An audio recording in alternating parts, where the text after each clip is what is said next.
It is. No, what happened to it? It's been broken. It is a bamboo-backed hickory bow that was custom made. Oh, that is gorgeous. Look at those curves. Some curves.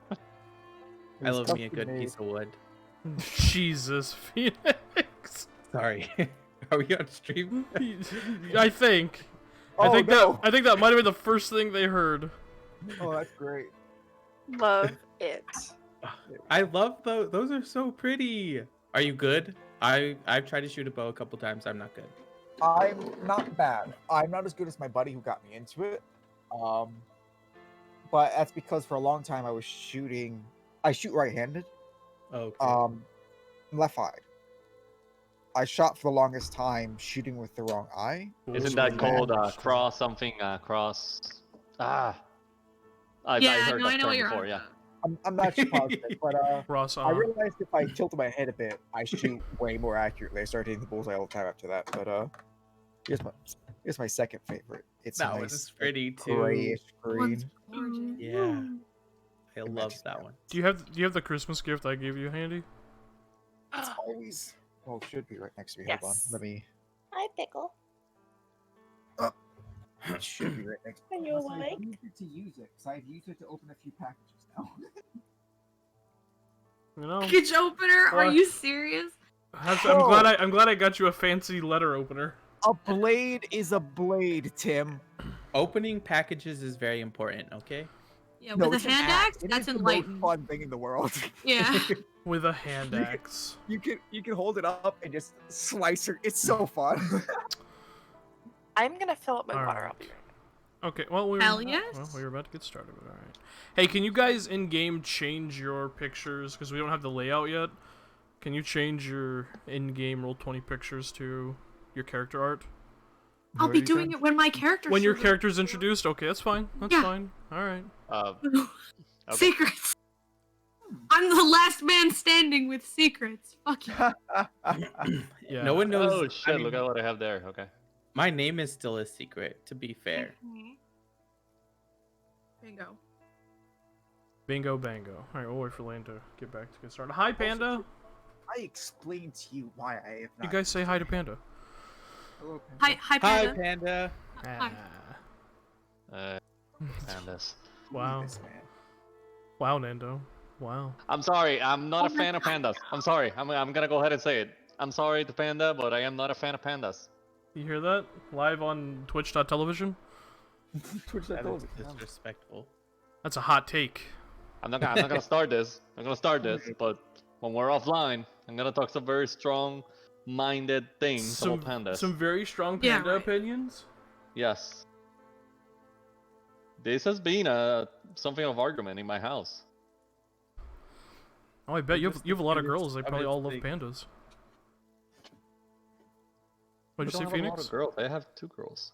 That's a lot. Oh, I was just saying pandas are the cutest dumb things ever. Yeah. No, that's red pandas. Lane, you're muted. Are you ready? Are you guys ready? I am ready. Yeah, we're ready. Ready. Buddy, We're so I'm ready. so fucking ready. Oh, eager. Ready, not gonna lie. Eager beaver. I agree with you though. Pandas are dumb and they can't take care of themselves. What the heck, you guys? Elena?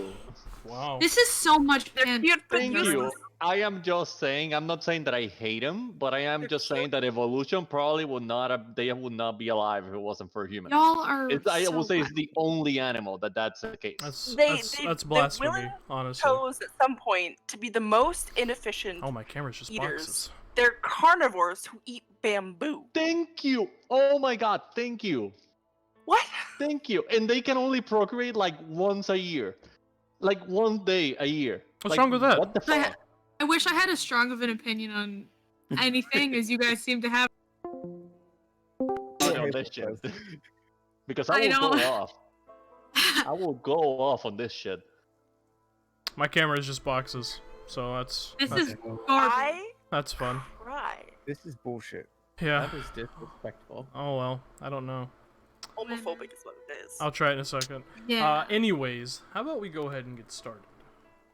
Oh, buddy, please. Also, Hazel is just boxes. What the fuck? Hazel, What I just the see heck? you going like. Yeah, I think. My God!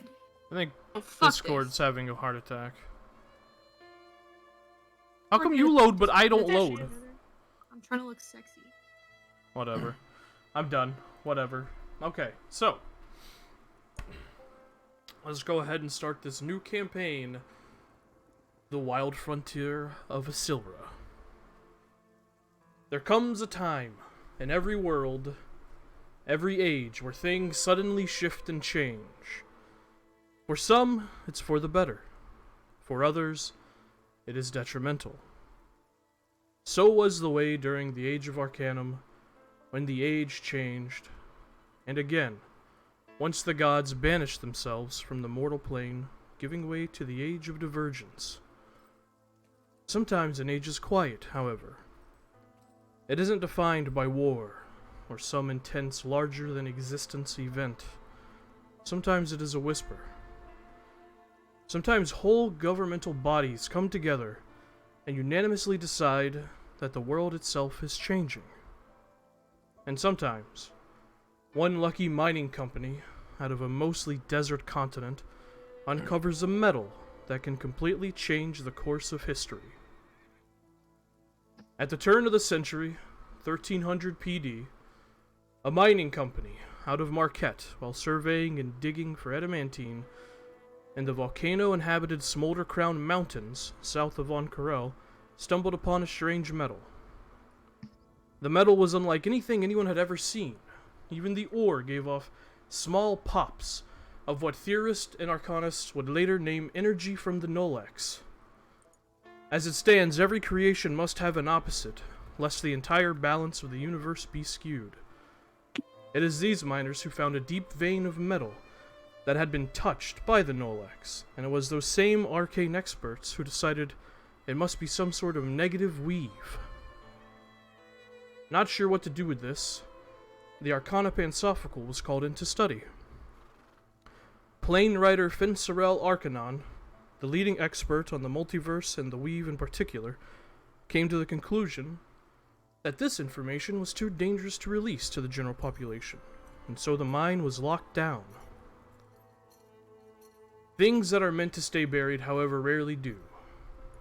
When the first suit of armor hit the market 3 years later, it was worn by the leader of a now mostly forgotten group of bandits, who stormed the Cerulean Palace in Oncarel and nearly killed its dragon defender, known as Devosa, when the ancient brass dragon realized neither their magic nor breath affected the leader. Stories and rumors quickly spread, and when the armor was removed from the man to study, it was taken by a member of the Hand of Ord, who shirked their duties and oath to Jamansa Ord and Oncarel in favor of quick riches. Once the armor was studied, it wasn't long before that same mining company returned to their dig in secret against the orders of both the Pansophical and Jamansa Ord and resumed their work. While many saw this as the most dangerous material to ever exist, many saw this as an opportunity. Armies outfitted with this armor, on all sides, could work as a deterrent. Full-scale wars could no longer rock the foundation of Exandria, because magic would no longer be feasible. Mortals' lust for power and death, however, would, and did, evolve past magic. Thus, the Millennium Age came to pass. We are now several decades since this course-altering metal was uncovered, and much of the world has changed. Whitestone and tal'dorei is no longer the center of all technological advancement. That honor belongs to Issylra. Decades ago, when the gnomes of Claythorpe finally cracked a new engine, one powered by steam and coal, an engineer from tal'dorei saw his opportunity to strike gold. Ellis Savaline was an elf, born and raised in Whitestone, and lived much of his 330 years in that city, at first studying at the Dorolo School of Technological Advancement, and then later teaching there. He always had thoughts of grandeur, a way to potentially bridge the gap of the world, make it a little less big, and allow the all to travel unhindered, without magic. So when the word reached him of what the crafty gnomes had created, he felt invigorated. He gathered every coin he had ever made in Whitestone and immediately chartered a vessel to the ancient continent of the humans, Buying the patent, he began construction on the Grand Northern Station in Claythorpes, made allies with the Don Marshals of Vasselheim, and entered a partnership with the Duke of Aegirn.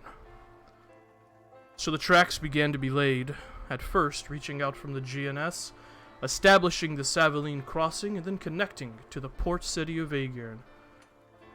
After a decade of meetings and plans, the Don Marshals of Vasselheim allowed him to cut through the Vesper timberlands and lay tracks so others could reach the Dawn Cradle more easily. Then the city of Saveline was constructed. During all of this time, the world began to change. A new type of weapon, made famous by a forgotten adventurer and improved upon by tinkerers as time went on, the firearm became popular by both armies and military of most governments, as well as most criminals. Once again, this growing power, like magic before it, was seen as a danger. As such, many councils and governing bodies decided to place intense taxes and tariffs on the growing gunsmith trade, making firearms far too expensive for the everyday man or woman.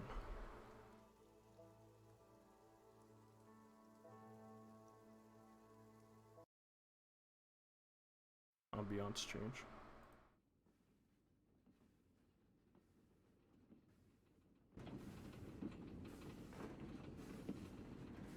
The current year is 88 NA, or the Millennium Age, and we start in the snowy landscape of the Powdered Plains, on board the southbound Model I train designated Steam Golem. From Saveline Crossing it departs on the cold, snowy morning of the 20th of Duskar. Unbeknownst to a random handful of individuals, their lives, the roads they have walked, and everything they have ever done has led them to this point. A point where destiny once again intervenes and tangles the threads of fate together. A loud whistle blows, and the sound of heavy metal wheels scrape across well-laid tracks. The warm interior of a lush parlor car, walls covered in maroon-colored velvet, air thick with fancy perfume and cigar smoke, is disturbed as the gangway connection door is opened, letting in a bit of biting cold. A well-dressed man in a blue doublet and matching trousers wearing a short-brimmed hat steps into the train car, checking his pocket watch as he does. Proudly displayed out of one of his doublet pockets is his fresh paper ticket inspector badge. He moves through the car, asking to inspect the passengers' boarding passes. You see him stop by a table with a couple, two incredibly dressed women, beautiful jewelry adorning their necks and fingers and wrists. He looks them over, nods, and moves on to a well-dressed human man, hair slicked to the side with a thick mustache atop his lip and a fat, lit cigar held between his teeth. He pushes his briefcase up on the table near him and opens it, revealing his pass to the inspector, who nods and continues past him. Coming to a small booth, he catches himself on the wall as the train sways gently as it begins to hit a bit of rounded track. "Morning, ladies. Need to see them passes, please," he says to two individuals sitting here. Hazel and Lane, please describe your characters. Hell yes! First, who first? Me first? Okay. Yeah. Well, one of these individuals called a lady is probably made that distinction because their trousers, though slim fit, are also adorned with a slap of cloth that looks a lot like a long flowing skirt, open in the front and draped across their knees. Black is the color of the bottoms, and then they have a crisp linen shirt with mother-of-pearl buttons that is buttoned up to the top, collar capped with silver, and a black vest buttoned, again with silver buttons. Their skin is tanned and smooth and very, very young. Features rounder face, but sly dark eyes, a cap of white hair that curls slightly. Their ears are adorned with long, dangling silver earrings. Their fingers covered in silver rings. And they have a wide-brimmed black hat that curls. On the underside of the brim are silver-embroidered phases of the moon. What else? They also have a bowline tie with a purple gem amethyst clasp. They reach into their bag, pull out their boarding pass, and hand it to the gentleman. Alrighty. Okay. My Google Doc keeps loading and then I actually wrote something this time. Usually I just do this on the fly. Okay. Yeah, I meant to write it out.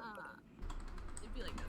A woman who, when standing, would stand about 5'4", shoulders squared and muscles tense as if she is constantly poised and ready to fight. She's got messy, chopped auburn hair that just brushes right along the top of her jawline, and it frames a very angular face. Her jaw is clenched perpetually, and her eyebrows are down and heavy over her watchful gaze.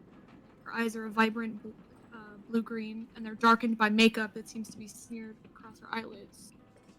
It emphasizes a fresh bruise that is blooming across her cheek. She seems to habitually scrunch her face every minute or so as they've been waiting. Her ears are lined in piercings, varied in the degrees of tarnish on them, and her nose is pierced with a septum ring. She's dressed in a sleeveless top that is tied at the waist, and pants tapered at the ankles, tucked into heavy steel-toed boots. The most notable thing about her, however, has to be the tattoos that show prominently on her form. 2 metallic dragons, tails intertwining at the nape of her neck, slither their way down her arms, coiled around sinewy muscles, and ending their descent face up on the backs of her hand. Mouths open in snarls, their scales seem to glitter in the sunlight, a metallic red trimmed in gold. And their faces are mostly covered by the tight, slightly blood-covered wrapping she wears, tightly wrapped around her hand. She makes no attempt to hide her tattoos, carrying a light jacket which simply lies abandoned over the chair behind her. She is sprawled out in the seat in a position that can only be seen as incredibly uncomfortable. And she's been sort of just flicking her boarding pass in her hand as she waits, like almost like a bit of a tick, and she just like holds it up between 2 fingers. Thank you, ma'ams. You have a good trip. The inspector hands you back each of your passes, and you watch as the ticket inspector moves on through the connecting doors towards the first passenger car to continue his work. If you guys wish, you can interact. Z is gonna look around, see if she spies any well-dressed gentleman with a briefcase in tow. Roll a perception check. First rule of the game. Okay, I will also change my Perception.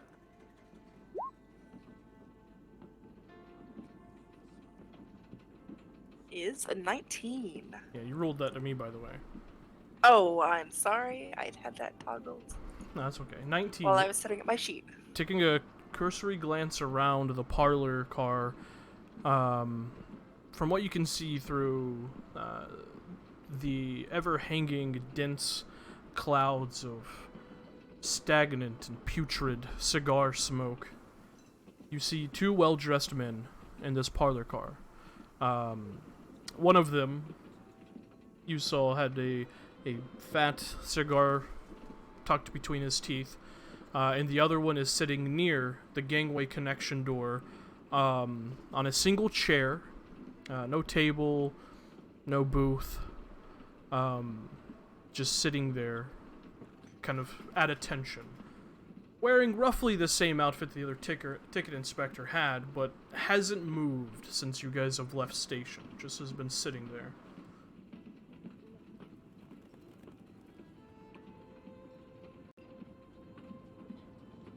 And the way our booth is situated, You would be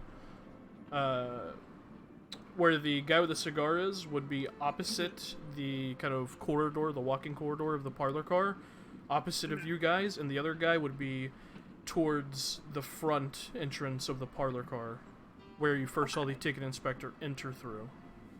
if I have my side bag next to me, kind of between me and the wall, is that visible to other people? Or is it like tucked away? Kind of? Roll a sleight of hand check. Getting all the first rolls. Yeah, what Sorry. the hell? 18. Good lord. Alright, let's calm down, guys. You can roll low, it's okay. No. 18. It seems tucked away enough to where even the most curious of eyes won't spot it. Okay. I'm going to open it just a little and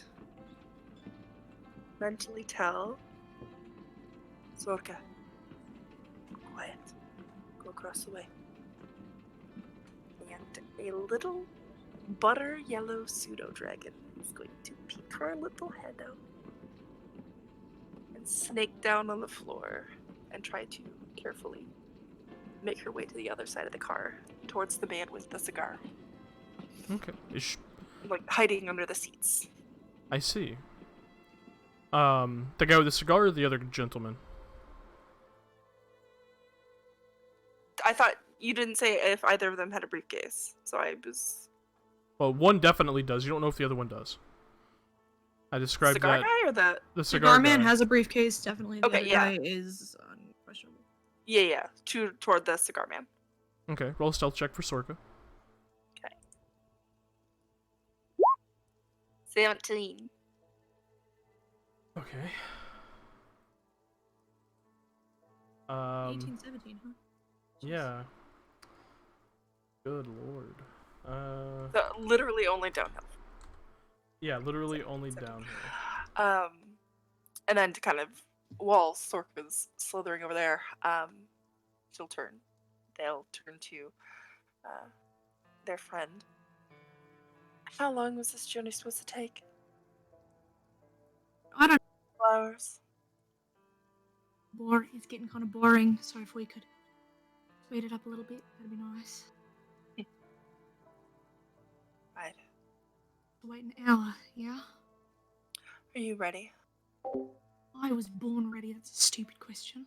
You're right. It is a stupid question. Sorry. What do you know how much time we've been on this stupid fucking train? Getting bored. She's flicking her mouse back and forth. Make Oh, a. no. You both can make an intelligence check if you wish. Oh, Oh, okay. hell yes. I would love to do that. Please roll bad. Yeah, 2 GM, I rolled a 4. Wow. 7! You guys Let's aren't sure. go! The drapes and the curtains are drawn in the parlor car. Only the soft glow of light from small little candle holders on the walls of the parlor car give light, and even that is kind of muffled by the cigar smoke. So it's hard to tell how long you've been on the train. Say wait a little bit longer. They're just taking a ticket snips. Just wait. Get it. I get it. Fucking hell. Alright. So, Sorka scurries along, over in that direction. Was there anything you wanted her to do, or is she just... She is just kind of getting in position. Wants to find a place near. If she could be like under his seat. Just kind of hunker down there and wait. Okay, excellent. Yeah, Hazel, you're fading in and out, apparently. Yeah. Okay. Sorry. I don't know if you knew that. I wanted to let you know. I see myself lighting up and not lighting up, but it'd be like that sometimes. It do. So, the ticket inspector moves on towards the first passenger car to continue his work.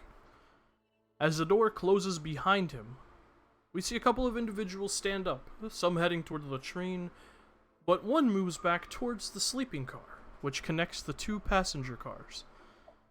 They slip off before the inspector can see them, checking their own pocket watch as they stand on the platform between passenger car A and the sleeping car.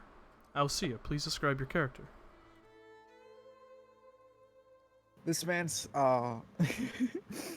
this is a taller man, standing easily over 6 foot tall, but only by an inch or two. That is currently wearing a large duster coat that has been clasped shut all the way down, and seems even a bit too large for him, heading even further below where a normal coat would lie. A large brimmed hat rests on his head. It's a cowboy hat, let's be honest. Almost entirely hiding the hair he has, with small bits of blonde hanging out from behind. Pulled so low, in fact, that you can hardly see the tips of his ears. And a bandana wrapped over his mouth and nose. When he snaps it shut and puts it away, you see would be able to see a very crisp white shirt hiding underneath as well. It seems he's almost entirely obscured, and while it looks a bit odd, not horribly so, just due to the age we're in. Placing that away, yeah, that's basically all the detail you get right now, due to how well he's hiding his body. Excellent. Thomas, you continue, knowing it's been nearly an hour since the train departed. You make your way through the sleeping car, where you can see a few doors are shut, but most are open. You can hear from some of the shut ones faint sounds of snoring, or low giggling. You continue past, and as you reach the next gangway connection, the door to the passenger car opens. You expect to come face to face with an individual, but then feel something move underneath you, between your legs. Looking over your shoulder, you see a small form push past the door you just came out of. Phoenix, please describe your character.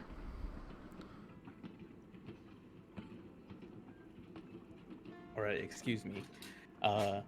This is his internal monologue voice, so that's what I'm gonna go with. A blur of brown and blue. A frenetic being of chaos. A gnome minuscule by gnome standards. Daradiddle, a gnome minuscule by any standards, to be perfectly honest. Standing less than half as tall as a well-traveled train wheel, and with just as much wear and tear. The tattered leathers on his back reckon to be old and weathered, but if you gander a bit closer, you'll see that they're actually ace-high, and the holes, rips, and tatters look purposeful, placed, put. Strapped across his chest looks to be the scraps of a workshop, about a baker's dozen of bits of metal thrown together at random. Bright blue and green hair from the top of his head past his sharp ears and down his crooked little face. A contrast striking as chewing gravel. Y'all catch a glimpse of a stray golden eye, just the one. It darts back and forth like a tumbleweed that hasn't made up its mind. The other eye, covered by a patch, also new, but with manual distressing of its own. He looks around like a rattlesnake that bit its own back end. His movement sporadic and spastic. He grabs something out of his coat, and before he even has time to look at it proper himself, he stashes it back in and looks around if anyone's seen it.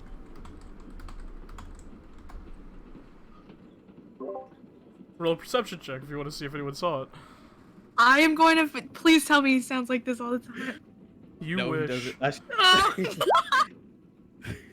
11. Looking around? No, Yeah, I was gonna ask, how are you gonna keep up with the boys? No, sorry, I was just busting up because I could see you guys busting up. Yeah. Phoenix, that was amazing. Phoenix. That was so fucking funny. Why are you the best player I've ever met? Dude, what the fuck? Not even. No, but that's just how he hears himself when he talks. So, but let me see. Let me just do this sleight of hand. Let me turn off talk to myself.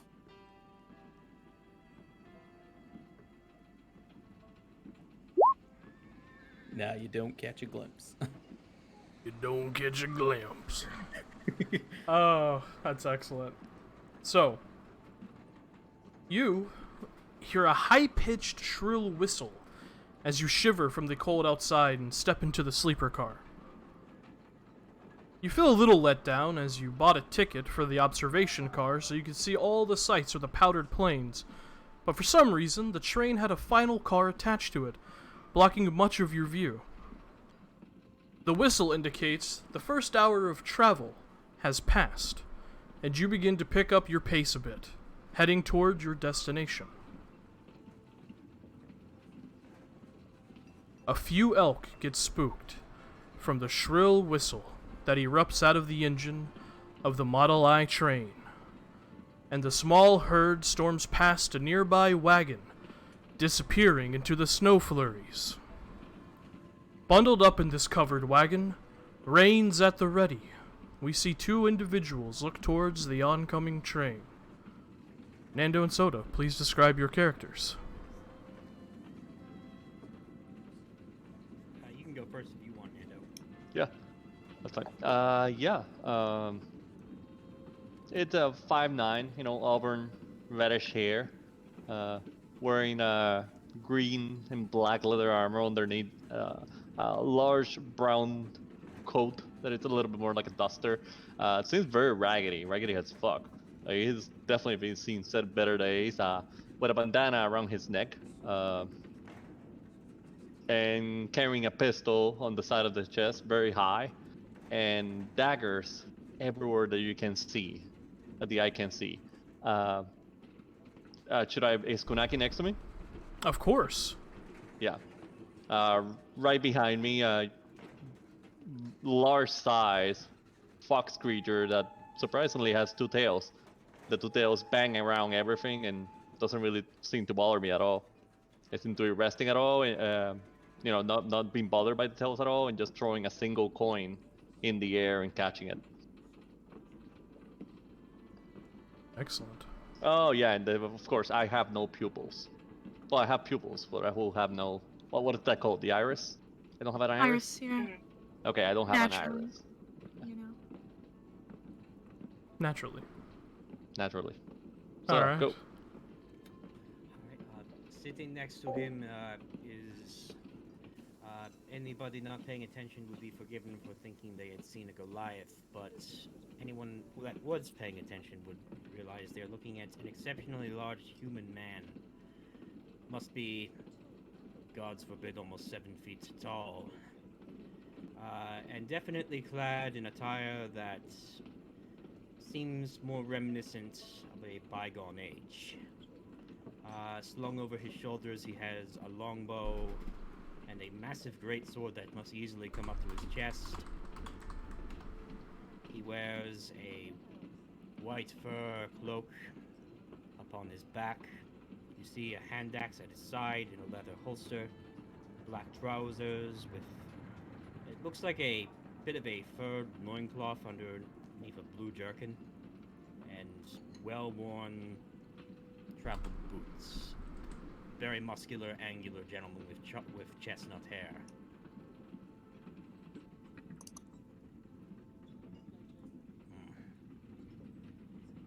And if you two wish to interact, you're absolutely more than welcome to.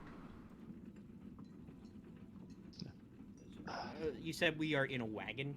Yeah, you're in a covered wagon bundled up against the cold of the powdered plains, and you see the oncoming train nearing you. Look, I'm telling you, this is what we needed to do years ago. Years ago. The closer you get to the city, the more money that we can actually make. It's gonna be easy. I'm telling you, it's gonna be fucking easy. You said that one time we went to go deal with the bandits outside of Vasselheim. Yeah, and that ended up okay. That it's not a worse situation that we have been. I just stare at him. Okay, so we lost all our money and half our weapons. So that fucking happens. You It happens almost all the got my time. sword stolen. I remember, but now we know to not trust bandits. Did we learn something out of it? I think we did. I think we did. Right, Kunaki? Did we learn anything or not? I don't know, Kunaki. Did we learn anything? I just look expectantly at the fox. Oh. Well, I'm the one that can It talk to just him, and goes- he's telling me that he did learn. It just goes pow pow pow pow pow pow pow. I You fucker. I don't know how to make fox That's- noises. I'm sorry. What does the Just fox say? screech. Perfect. That's it. Just make it bark All like a I'm- dog. All I'm saying is that, look, I have a single gold piece. We're gonna turn this by the end of the fucking day. We're gonna turn this into easily 5 more silver. You know, I'm not dreaming big here. I think we can make 5 silver out of this gold piece, and potentially not even lose it. Why does everything on Issylra have to be so damn loud? Well, it's how the world goes, you know what I'm saying? Oh, it is. I'm telling you, since I actually got this, it's and I just pulled my pistol. I'm telling you, a lot easier to actually get close combat. I don't know yet how people use it from range, but you know what? Close combat, really reliable. I still think those things are loud and clumsy. Well, loud, yes. Clumsy, yes. And then I look away. I just tussle Kunaki's ears and just keep watching.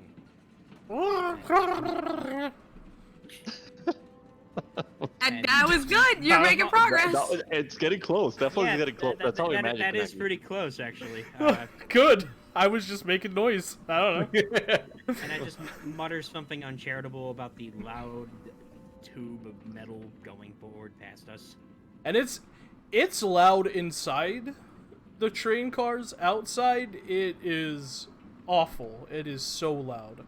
Especially if you're not used to it. Especially in the powdered plains where the sound just carries. So, If this were home, we'd all be dead. with a crack of your reins, you order the draft horses forward, across the tracks, waiting for your own passengers to disembark. Still confused why you'd be picking anyone up here, in the middle of nowhere, when the train is intended to reach Savaline anyways. The train inspector returns, and moves through the second parlor car, nodding at a few of the passengers as he goes. Mister, if you don't mind, what was that god's awful whistle just now?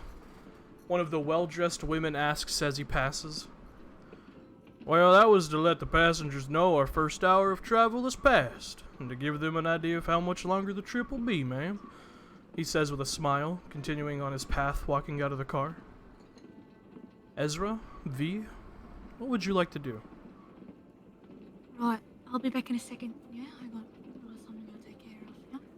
I'm going to, before you sit up, talk to you telepathically. Hold on. Could you make a lot of noise when you're going out? Cause a bit of a distraction. Could I make a lot of noise? Can you Just stop cover asking my stupid voice. questions? Thank you. I'm gonna slide out of our little booth and start walking towards where I'm supposed to be headed. And on the way out, I'm just gonna like kick something and make a whole ruckus. Make it Well, look like an exodus. making a ruckus? Make a performance check. Excellent. It's a 21. 21. You see a nearby, what looks like dirtied, it's just essentially like busboy cart, like a bunch of platters and like half-eaten food is there to be dispensed with when you reach the station. Walking by, you just kind of look around and just rear back and kick it as everything just bling, ding, ding, ding, ding, just begins to clatter all over, and you hear a few people just kind of gasp and look over. You're like, oh my! As someone like clutches no, I'm their using that to pearls.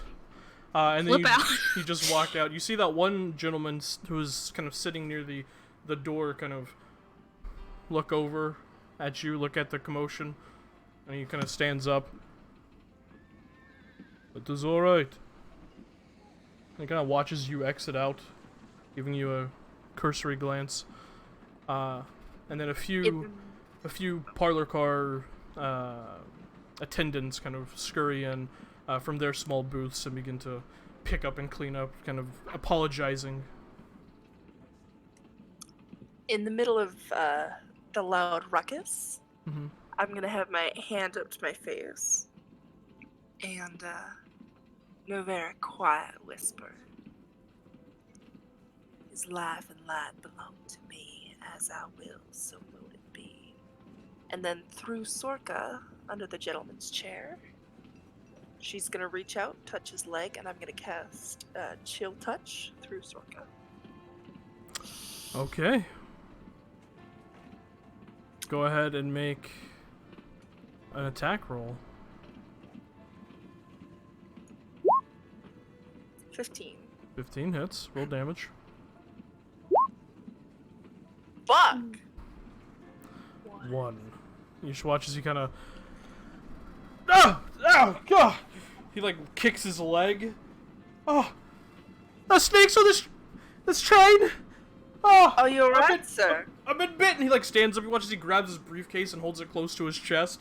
He's, like, scooting back, looking under the table. Have Sorka make a stealth check. Oh, shit.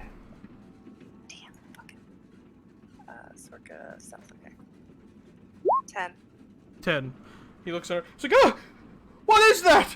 And he, like, starts stumbling back across the parlor car as that one gentleman you saw stand at Ezra's distraction kind of looks over and rushes towards the table and looks underneath it. What in the hell? My goodness. Oh, I am so. Did she get. I should, like, make a show of looking through her back. Sorka! Stand up, walk over. Come here. Come here. I am so sorry. She is so naughty. I thought my bag was closed. Get in the bag. She'll Roll urge a the check. roll a deception check. Shit. 14. 14. As you say that, the tall, lithe gentleman wearing the same kind of deep blue doublet train inspector uniform, but no badge, looks down at you. I am so sorry. Jeez. Pets are not permitted to be on board the train. Oh, she. Oh. Are you serious? She's just so tiny. She fits right in my bag. She doesn't take up any space. Not hardly. Let me see your boarding pass. Hand it over. He takes your boarding pass, and you see he pulls out a small pocket stamp and stamps it and hands it back to you. You'll be charged a pet fee when you arrive at station. Of course. Thank you for your understanding. So take it back. And you see the guy now is like standing in the corner of a room, like massaging his leg, like, ow! It bit me. You're not gonna do nothing about it. I most certainly am, sir. Come here, if you'll allow No! me. I am. You stay away A bit from of- me. Please. You weirdo! What, who dresses like that? Freaking pets walking around biting people? Oh. I'm sorry. She's not trained yet, but honestly, I am a very well qualified healer, and if you'll allow me to take a look, I can bandage you up right quick. Roll a persuasion check.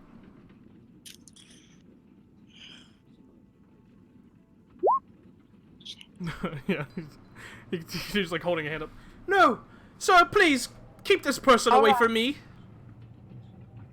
And you just hear, please return to your seat. Of course. She'll sit back down. Alright.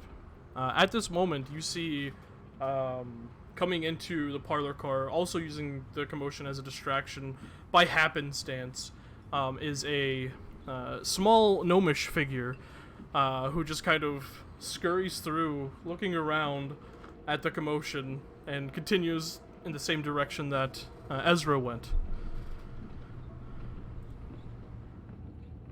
Um, yeah. So he'll look around and he'll look to the nearest person, whoever might that be. And Uh, oh, go ahead. the nearest person would.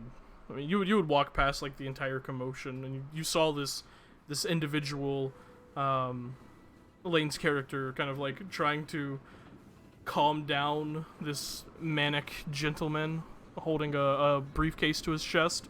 So they would probably be the closest. All right. As he's walking by, he'll look over to Lane's character. Some people, they just do not stand, huh? And he's going to run in between their legs. And I need to go to the restroom. Where's the restroom?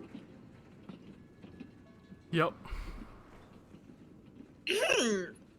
Oh, pardon Hazel, if me. you're saying something, I can't hear you. I can just see No! Welcome to my voice. You How motherfucker.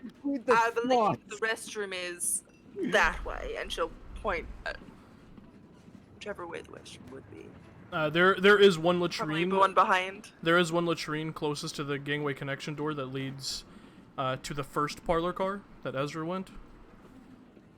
And there was there was one latrine at the other end of the parlor car as well. So there's two. End of the call. He'll look.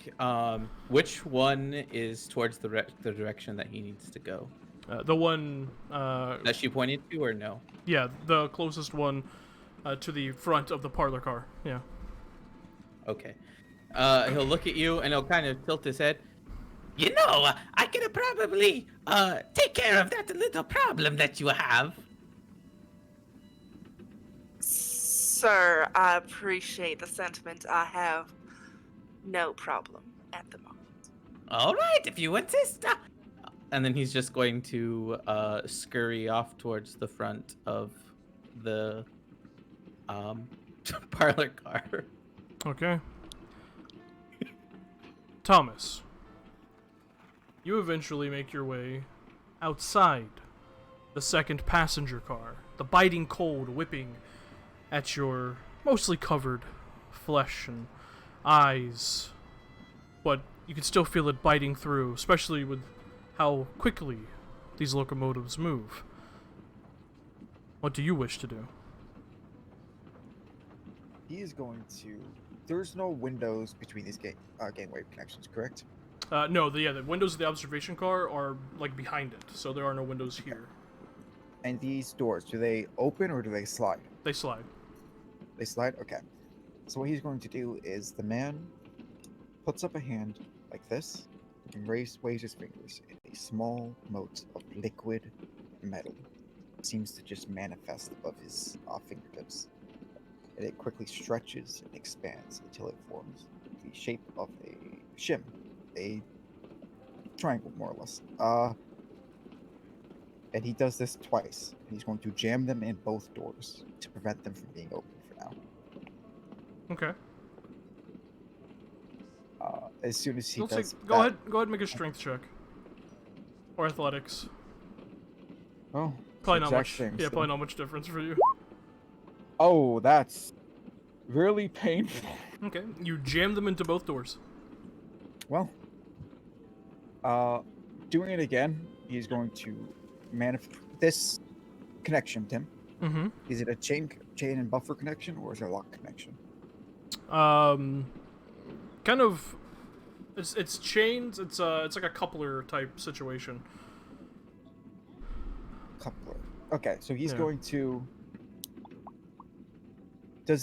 Looking at it, can I make an engineer's check to see if it would be possible to do this with just some good leverage? Sure, make an engineer's check with intelligence. Engineer's tools check, which is a new tool in this setting. Oh, good, my Cool. rolls, guys. Poor fucking bastard. Could work, could not work. Hard to tell in the moment. Heart rate's going, you know? Yeah. He's going to do it again, waving his fingers, and the liquid metal is going to extend into a crowbar, rapidly cooling. And he's just gonna try it, Tim. He's gonna try and separate the chains and the buffer, like the coupler. Okay. What's the worst? Go ahead and make an athletics check. Do I get advantage from the crowbar? You do indeed, because that's crowbars, baby. That's all crowbars do. You poor fucking bastard. I hope this is starting a nice long train of I'm gonna LCM refresh. finally rolls terrible. After all this time. I don't want to roll terrible, Hazel. I don't want it. I want No. God rolls all the time. As you're Hurts sitting so there, bad. as you're trying to get leverage and pull on the crowbar, the door to the observation car opens. It slides open, and you feel your little shim just kind of ping, ting, ting, and just fall off, getting smushed by the train, probably. And you see stepping out, you just kind of hear over your shoulder, I'm just going to take him to the sleeping car. He's a little, And you see a large human man kind of stepping there, covered in fur and,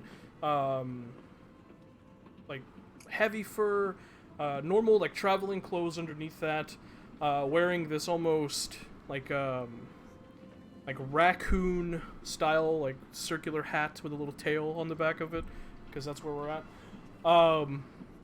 And he's holding a small boy in his arms. Mister, what the hell are you doing? He's very clearly seen what I'm doing currently, correct? Probably. Some of the chains have loosened, it's creating rattle. I'm trying to fix it. I'm one of the engineers of the car, for the train. Roll a deception check. I would You love better pray to God, you I would motherfucker. love to, Tim. I can't currently get in the game. I forgot the game was having Try and load it issues. again. Try and load it again. Oh, it's going? Yeah, there you go. There you go. I'll see your...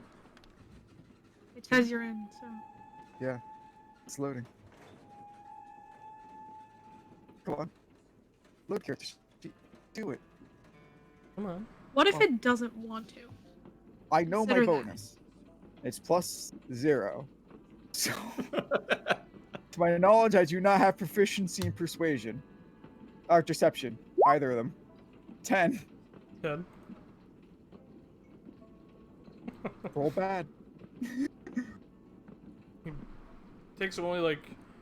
Takes his other arm and, like, wraps it around the small boy that he's holding close to his chest, who's, like, half asleep. What does that mean exactly? Are we safe? You're perfectly safe. We have a coupler and several chains. 1 or 2 loose won't do anything. I'm just trying to ensure that you won't be safe. What? Won't be in danger. Should I stay Freudian slip. in the car? Go either direction. It doesn't matter. I tried to shove a shim in to prevent anyone from coming through during, but in fact, he looks strong, right? He's like a bigger guy with furs, yeah? This guy? Yeah, he looks like he's probably like a frontiersman. Okay, then he's gonna say, in fact, could you do me a favor? Could you step in here and shove this? He's gonna pick out the one from the other side of the door. Like, could you shove this in to prevent more people from coming through until I'm done? Roll a persuasion check. My sheet's still loading.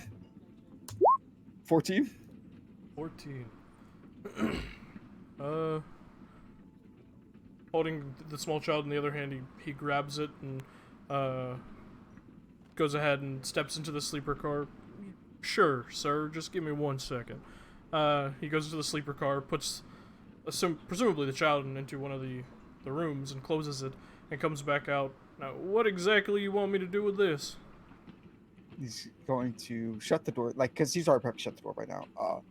Shove it in between the door and the seal, so more people can't get through while I'm working. Right, alright. He takes it and is going to try and shove it on in there. Yeah. You hear a very satisfying tink tink as it shoves in, and you did not hear that sound previously when you did it, but you were a little too distracted with everything else. And you feel that it is probably sealed. Yeah.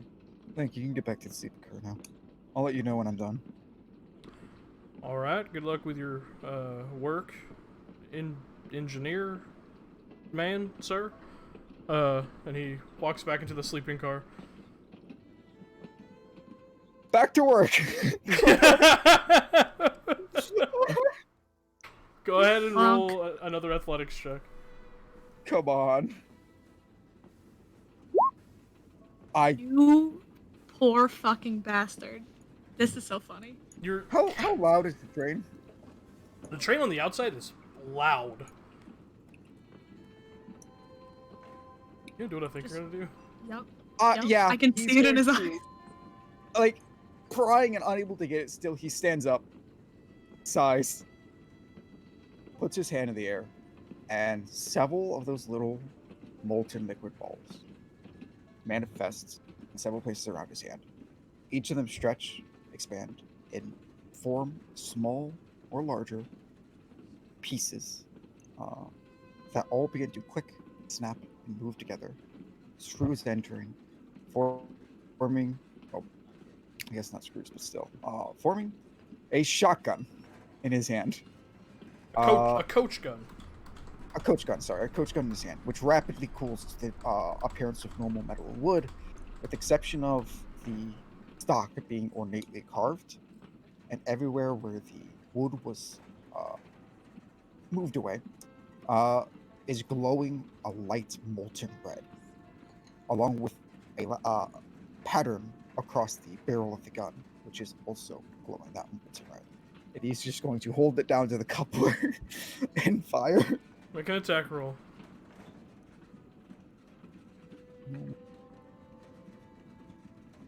See, I thought you might do this, so I gave it an AC and hit points. 13 hits. In fact, I'm going to actually give myself advantage using precognition. You can do that on inanimate objects? Okay. I just give myself advantage. Alright, go for it. Takes it out. It's like, yes, I knew that I was going to fail. Okay. With a loud, resounding, just this explosion of, mechanical engineering genius of your own design and apparated from somewhere, just explodes and slams. You watch his chains ping, ting, ping, just break off and fly past as it's caught by the wind in the backdraft from the train moving, and you watch as the coupler snags, but it's still holding on. Well, hopefully I'll be able to shoot again before more people spawn. Would I be able to bonus action fire another shot as an action before people come? Go for it. Make an attack roll. I'm rushing now, so I will not be giving myself advantage because that takes an action. Okay. I love that. A second shot rings out, slamming into the coupler, and you just hear this awful loud as the metal bends and breaks, and the observation car disconnects from the rest of the train. Let's hope this door isn't going to open anytime soon. I'll always be caught with my pants down, literally. The second it starts making distance, he's going to begin stripping. He's going to rip off. Well, he's going to first take off that hat that he has, chucking it to the side, pulling out from his pockets a basically string that he wraps and ties his hair back as quickly as he can, taking off the overcoat, tossing it off, and pulling out a small bag that he's had attached on the side, pulls it out and begins to put on a different set of clothes. If nobody interrupts, he'd even end up removing his shoes and replacing those as well. Basically, what I'm saying is, Tim, does anyone come and interrupt? No, they do not. I just realized that my macro wasn't working correctly, and you guys actually weren't getting notified when I was rolling against you. No, that's funny. Yeah. No one does, great. because, yeah. Then he gets fully changed, basically snaps his finger, and the shim that he had manifested just drips and disappears. And he opens the cart and comes back in. The Okay. man that comes back through is a half-elven man, standing 6 foot even, with wispy, dirty blonde hair, trimmed to his shoulders and mostly pulled back and away from his handsome face, upon which is perched a pair of thin, golden wire glasses set in front of gray blue eyes. A few stray pieces seem to have been escaped from the tie and serve to frame his angular face, and a neat beard on his chin, doing little to obscure the sharp jawline. He's dressed in an odd style for the industrial Issylra, with a crisp white collared shirt and black tie that are covered by a slightly off vest and jacket, both sharing the same shade of gray as his trousers, and a dark woolen overcoat finally obscures the set. Running from the clasp to his vest to his pocket underneath the coat, you see a fine gold chain, which he has hurriedly pulled out now, showing a intricate pocket watch. Checking the time, he nods to himself, tries to calm his breathing, and goes to a different seat than what he originally arrived in. Okay. And where do you head? He's heading to, so he came closer to the parlor car, right? So he's probably heading to the second thing. He's heading to where he's Well, basically... currently at you would his- be in the sleeper car. I'd be in the sleeper. Okay, he moved past the sleeper cart to the second passenger cart. Yeah?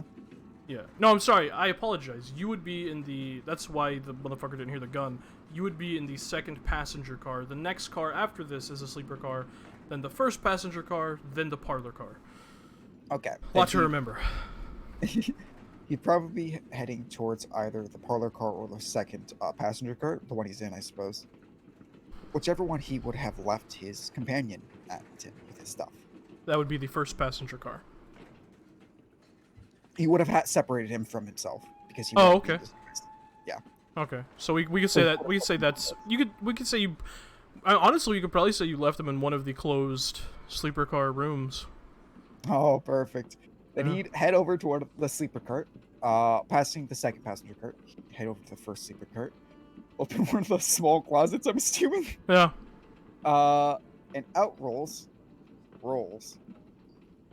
a strange metal creature, about 2 to 3 foot in diameter, made of cobbled together pieces of brass.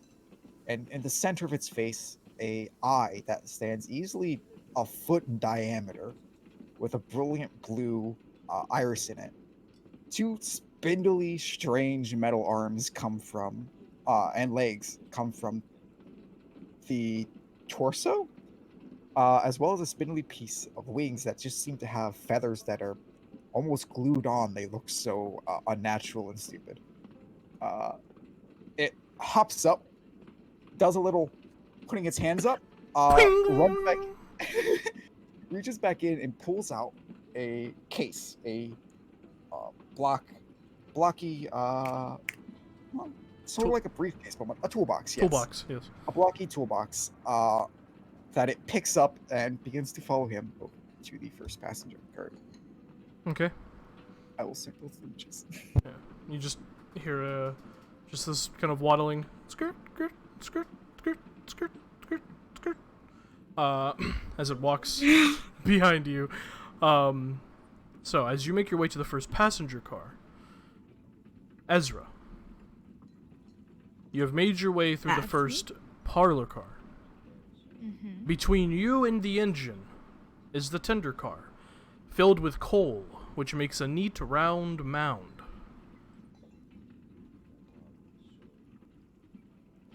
Right. Can I just... Is it, like, in my way, or can I just walk? I mean, you can walk over. That's what most people do. Yeah, yeah. Yeah. Okay. That's So, okay. are you stealthing, or are you... Yeah, I'm trying not to be noticed. So. Alright, go ahead and roll a stealth check. I'm okay at this. Fucking no, I'm not. That's a 7. 7.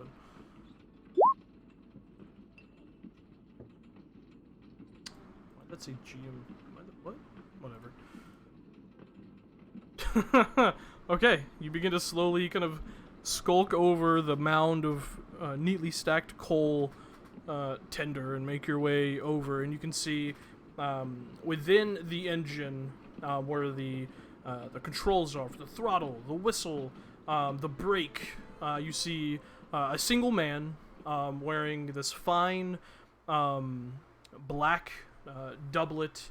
You can see white sleeves kind of poking beneath the dark black, kind of almost charcoal colored sleeves of the doublet, matching trousers, impeccably polished boots, and this fine almost it almost resembles like a captain's hat, just kind of adorning his head. You can see small bits of gray hair kind of poking from underneath it. He does not seem to notice your approach, although No fucking way. even though Cole is tumbling near him from where you're skulking. She pauses for a minute, considering talking to him, and then just creeps up behind him and bashes him over the back of the head. Make an attack roll. Roll That's damage. 23. Yeah, that is a 23. Okay. 13 points of force damage. I'm not trying to kill this man. I want to be explicitly clear. He's going to sleep, but I'm not trying to kill him, you know? Yeah. Well, If he doesn't go to sleep, then he dies. yeah. You hit him in the back of the head. You're a scrapper. You're a fighter. Sometimes you use a little more force than maybe is necessary. And as you bash him in the back of the head, you watch as his head snaps forward, slams into essentially what would be considered like the console of this small little booth, this conductor's booth, if you will. And his forehead just immediately splits open, blood smears across the console, and he slumps in the booth. That sucks. As you say that, Right. you also notice small bits of coal tumbling down at your feet. As you look over your shoulder, you see also climbing up the mound is a small gnomish figure. Hey, you, what are you gonna Right. do with that body? He doesn't seem concerned by the dead man. Not really. I just move him. I move the dead man out of the seat. And she's just looking at him like, well, Where do you move I mean, him? it's not a Bond business anymore. I'm just gonna, like, push him out of the chair. Into the coal, I guess. Okay. You just kind of grab him by his collar and slump him into the coal. Whoop! He is breathing. He's gotta move, bro! But he has a bad laceration and blood is just kind of pouring down his nose. Oh, okay, wait, no. If he's breathing, then I'll just sit him nicely up on the coal. Okay. He still gets moved, but I'll be nice to him if he's not just a body. So, you, gnome, I love you.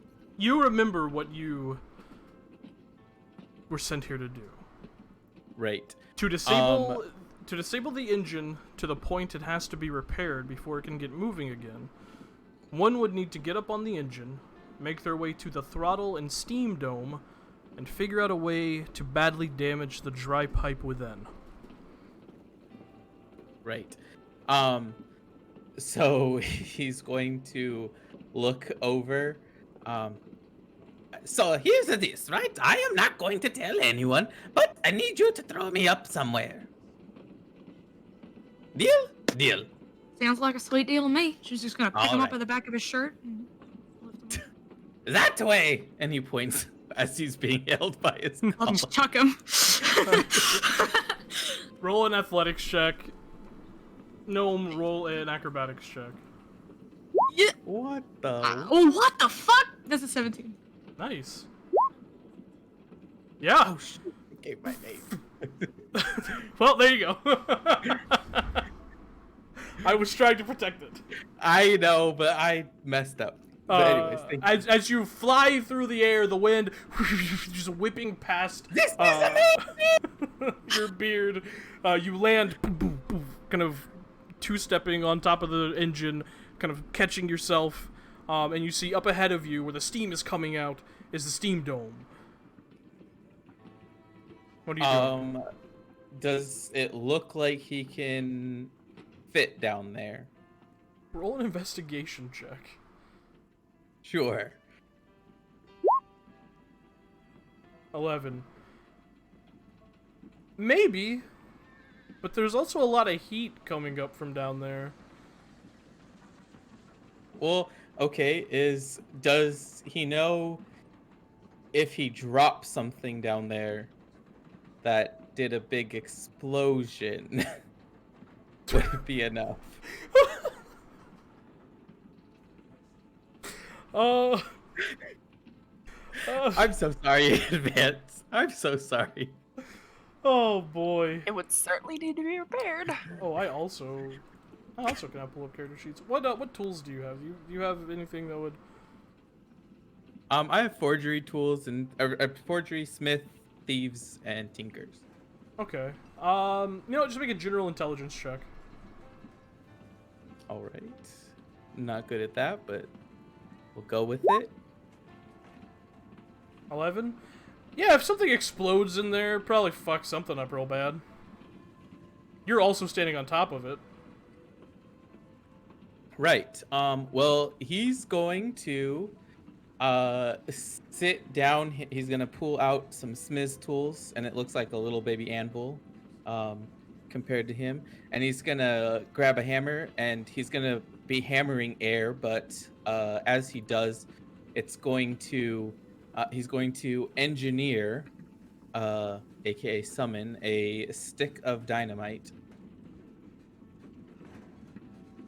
Okay. And then he's going to grab from inside of his cape a little metal piece, like a little, looks like a little seal. It looks like a little animal seal. And he's like, all right, the good old seal of approval. And he's going to light it. And it's a lighter, and he's going to light the stick of dynamite. Jesus. Drop it down there, and he's just going to run towards the next cart. I don't know. He knows it's only 10 feet, so he's just gonna jump down to the next cart. Okay.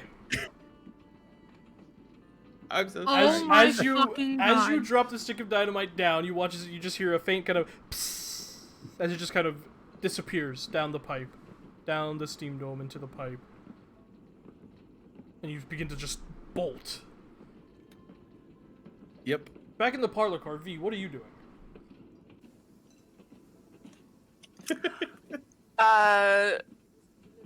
She would have kind of let it settle for a minute, and then they'll stand back up and walk over to the gentleman who appears to work on the train. Mm-hmm. And as they're moving, kind of glance down. No briefcases around them. Roll a perception check.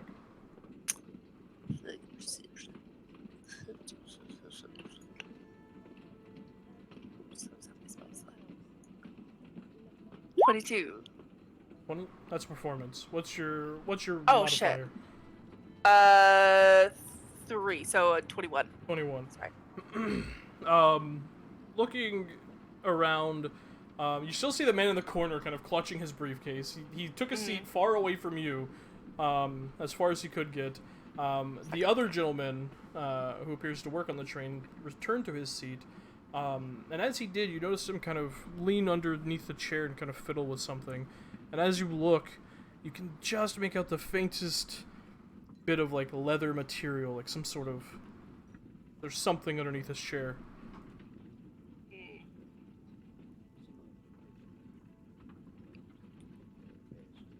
Pardon me. I'm not one for travel. I was hoping you seemed in the uniform. Would you mind being a dear and getting me a drink? And I'm gonna cast Charm Person. Oh, Jesus. Okay. What's your DC? DC would be 14. Yeah, as you say that, you watch as he kind of looks over at you. I am not attend. Oh, I'm so sorry. Well, actually, You seem sweet. What kind of drink? Stronger the better. I'll be right back. Thank you. And he stands up and makes his way towards the first parlor car. I'm gonna sit down in his seat once he's out Mm-hmm. and try and pull out that other thing. As you pull out the briefcase, Ezra, you look over your shoulder and you see Sully bolting across the top of the engine, up onto the booth, leaping down onto the mound of coal, and just ducking. As all of a sudden, this loud, just this huge explosion erupts from inside the engine. Immediately, you hear this as the metal is rended on from the inside. The train itself lifts up for a moment from the explosion and actually almost derails as it just kind of 50-50 grinds on the train track, continuing forward by its trajectory. You watch as the guy who you knocked out's body just kind of rolls and then tumbles off the side of the train from the explosion. V, you feel this. Thomas, you feel this. And the two in the wagon see this as the train immediately comes to a stop as it has exploded. Alright, well, and I'm just gonna hop off the train. It's time to go.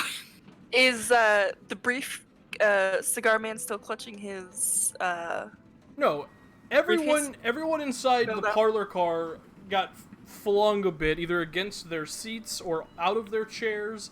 The original cigar briefcase man is like tumbled out of his chair and like hit the ground, losing grip of his briefcase that slid across the floor. And he's just like, we're under attack! And he's like covering his head. I would like to mage hand his briefcase to me, please. Easy enough. You mage hand it. Grab both, head out the back door of the parlor car.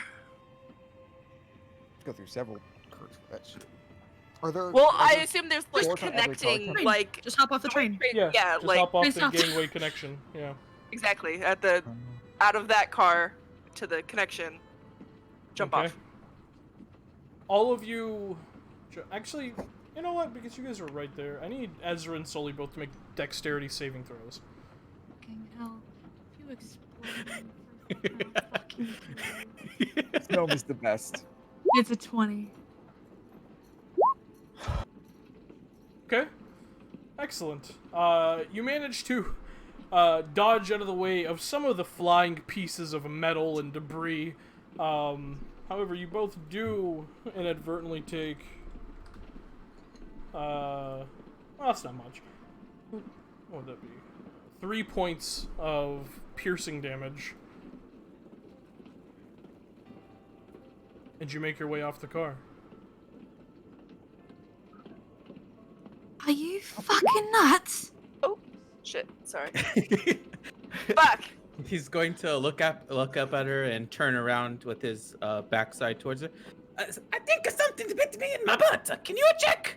And he's gonna just put his butt towards I'm you. just gonna kick him. She kicks you and pushes the shrapnel a little further into your buttocks. You take an additional point of damage. Fair. I mean, fair. I almost exploded her. Yeah. And I'm looking for that cart that was supposed to be there when the train stops. Yes. The train has now come to a screeching halt. People are beginning to kind of yell out. You see some of the attendants and inspectors kind of rushing around, especially those still inside the train. Ezra and Sully, I guess now it's been spoiled. You both get off of the engine car, and you see up ahead of you, about 100 or so feet, is the waiting wagon. Right, yeah, I'm With just gonna two take off into full individuals inside of it. Take off. I'm into looking full sprint. back. Do I see V hop off the train? As you begin to go into a full sprint, looking over your shoulder, You do see V hop off the gangway connection behind the second parlor car. Thomas, are you also? Yes, you would absolutely be leaving. How big are the windows? The windows, they're probably a good 4.5 feet, like square. He literally just takes his Modron companion, just smashes it through the window to get it out, and Okay. then hops out himself. Okay. Well, I say that. The windows are definitely already broken, I'm assuming. Right. He's just basically pushing it through, then hopping out himself. Okay. You hop out. The Modron shatters through the window as you hop out behind it. You land. You see other figures that you weren't aware of also running towards the wagon, and you begin to bolt towards the wagon as well. The two waiting in the wagon, you see this explosion, and you see these people rushing towards you. We didn't read anything about that thing exploding, did we? Oh, those fucking things explode all the time. It should not. It should appease you a little bit at the very least. This shit is not secure. However, it does concern me the armed fellows that are coming this way. They think they're gonna rob us. That is exactly what I'm concerned with. And I snap the reins of the horses and I keep going. Yeah, Hold on, I want to point out, I don't think a single one of us is armed. Yeah, I don't think any of them Oh, are. Oh, you guys are not armed at all? No, I don't think No. a single person is armed. No, we're just. Sully might be. Sully, do you have any weapons showing? He has a rapier, yes. Okay. Oh, okay. Yeah, there's only the gnome has a rapier. Everyone else have. It's a toothpick, okay? Would that be like an insight check to actually just Yeah, figure out roll an what's insight happening check. here? Because they didn't give us a lot of details, right? No, they did not. That piece of paper was very sketchy and vague. Roll a insight check, a general vibe check. Wait, you've already spoiled your character's name. Hearthlock, you can Crazy the also roll an insight if you wish. Okay, that's just man. Half. Just put your sword away. I think these are the guys that we actually gotta Yeah. bring back. Yeah, Nathaniel, you. The thing just blew up. Are you sure? Yeah. They seem legit. The It's first like one. they have money more than anything. The first This one to reach damn you is continent. Ezra. Right, yeah, alright, cool. They're coming behind, are you're the cart? You're the cart? Well, Who the hell are yes, you? but we're more I just than hop a in the cart. cart. Yeah. Okay. Oh, okay. Yeah. So if you, I'm gonna give like some safety features of the cart. Yeah, and sure, everything sure, else. yeah, sure, cart, Um, yeah. Right, I'm looking for V, waiting for them to hop in the cart. Yeah. Right, Yes. yeah, your cart safety or whatever. Solely, you quickly get passed by the other two. Sans the Modron, who's running about the same speed as you. My legs, they are little! It's currently holding the large toolbox like over its Yeah. head, It is. running. Yeah. Ding, ding, ding, ding, ding, ding, ding, ding, ding, ding. Just kind of looks over at you. You just hear like this whirring. Ding, ding, ding, ding, ding, ding, ding. It just continues moving past. Havelock, if we wanna stay in this business, I gotta tell you, the best thing is customer service. We gotta go customer service all the way. Okay? We gotta keep them happy. So in order to do this, we just gotta keep the trip safe and keep them informed at all times. Nothing about this damn land makes any sense, and Oh, go ahead. I was just gonna say, as soon as everyone's aboard, I just snap the reins and keep going. Okay.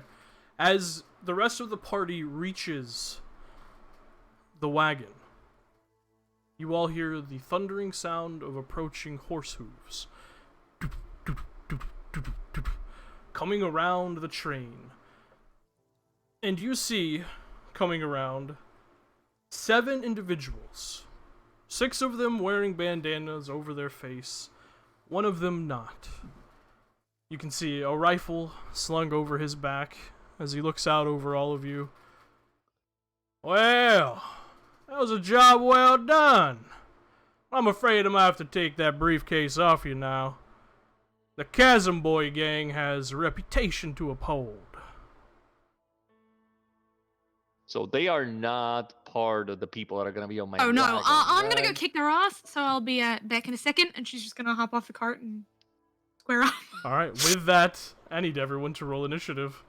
Yeah! I'm gonna join into that. I turn to Nathaniel. Stay with the horses, and I jump off and I unsheathe my greatsword. Okay. That's Go. so funny. First combat. Oh shit. I gotta The tongue. Wiggle these. Right.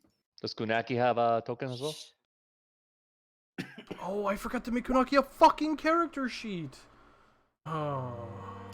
I have it. I have her stats. I can just, just roll until next sheet, until next session. Okay. But I do need the token though. Yeah. I have that. I forgot to make a freaking character sheet. My bad. How? Like, garbage. All right. So let me fix this So for embarrassing. the peeps watching. Oh, that's so funny. So I didn't plan for exploded train, so we just have a whole train. That's alright. Yeah. So Fair. So there you go. Valid. But Creation Bard's gonna create, I guess. Sully is so great. Oh, you didn't make me a token for my sheet for my thing either. I thought he didn't need a sheet. He does like 2 things. He doesn't. He's meant to flank. I don't have a ability to drag a token out to do that. Ow, balls. I can do that at the break. Sorry, guys. Hang on. I gotta fix some things. This is the first time we rolled initiative on this game, so I have to fix a few quality of life things for myself. Make things a little easier to read. Beans, come on. Okay. Initiative.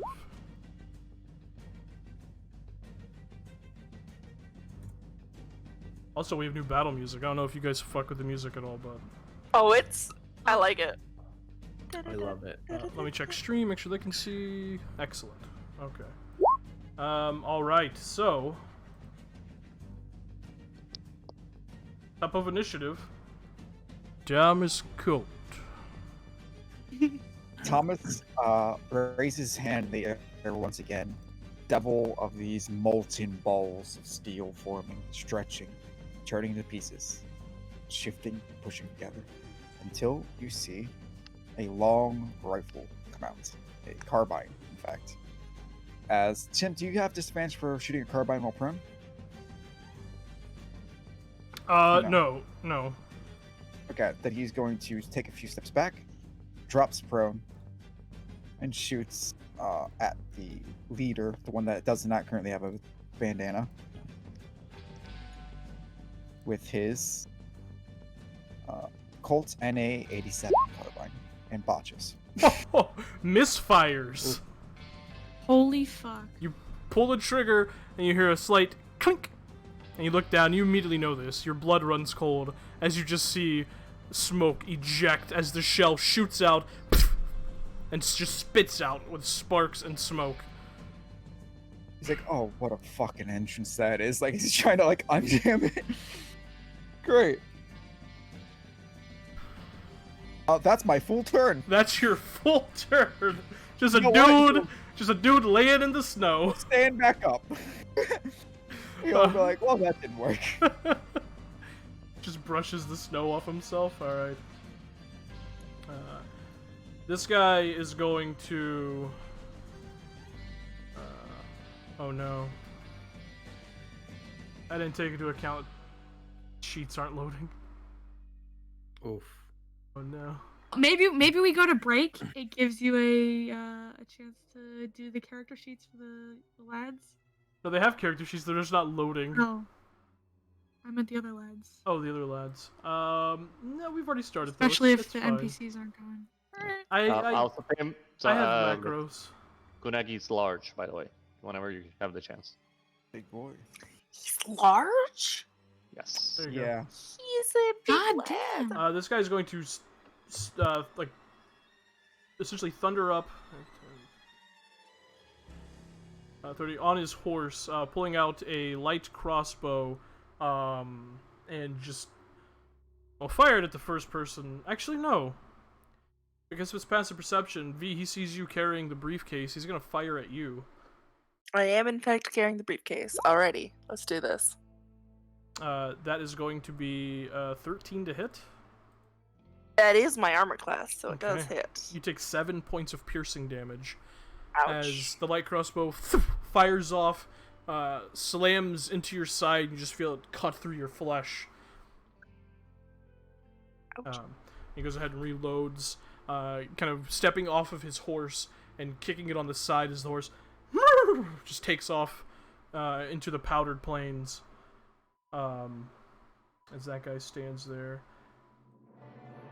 The leader, however,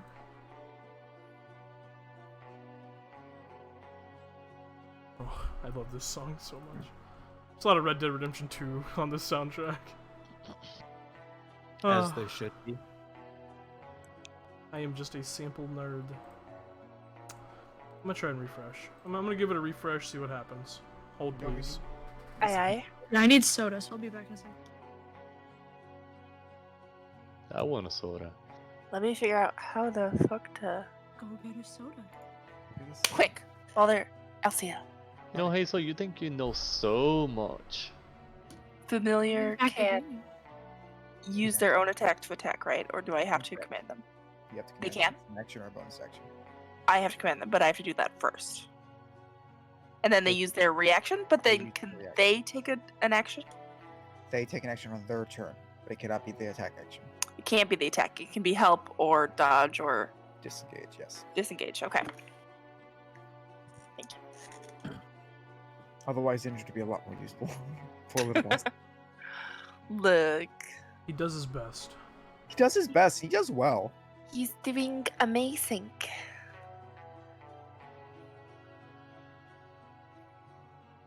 This man's gonna shoot us. He's gonna have a gun that works, unlike me.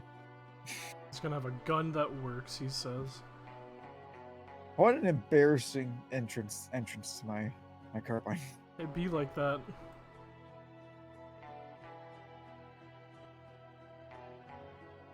Couldn't have crit that attack, I see. Okay.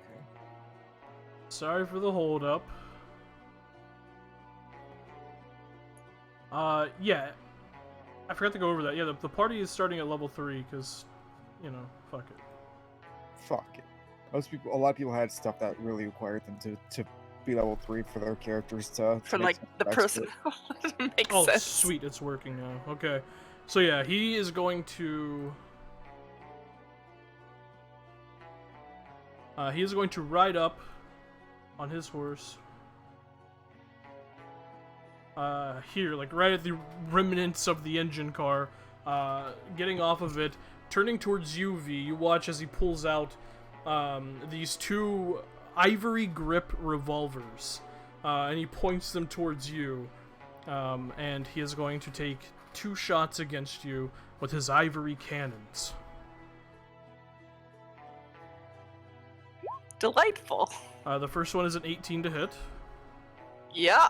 The second one is a 20 to hit, not natural. You take a total of 11 points of piercing damage. As you just hear 2 shots ring out as one clips you, the other one actually goes through the briefcase and hits you right in the chest, kind of knocking you back against that rock. You feel the air get pushed out of your lungs as you kind of try to breathe for a second. That is going to be his turn. Nathaniel. You're muted, by the way. Sorry about that. Okay. So I am gonna proceed to just mount. Get on Kunaki. Okay. Do I just move Kunaki then? You can. You should be able to control Yeah. it. Yeah, no. This is not the leader, right? No, that is not. This guy is. I'm guessing they are mounted. These 2 got off their horses. The other ones are mounted. Okay, so if that's the case. Yep, so I should be able to enter. Boop. And I am attacking the horse. Oh, okay. Do I just roll a d20? Yeah, roll and you're using Kanaki to attack? Yeah. I'm attacking with Kunaki first, yes. Okay, go for it.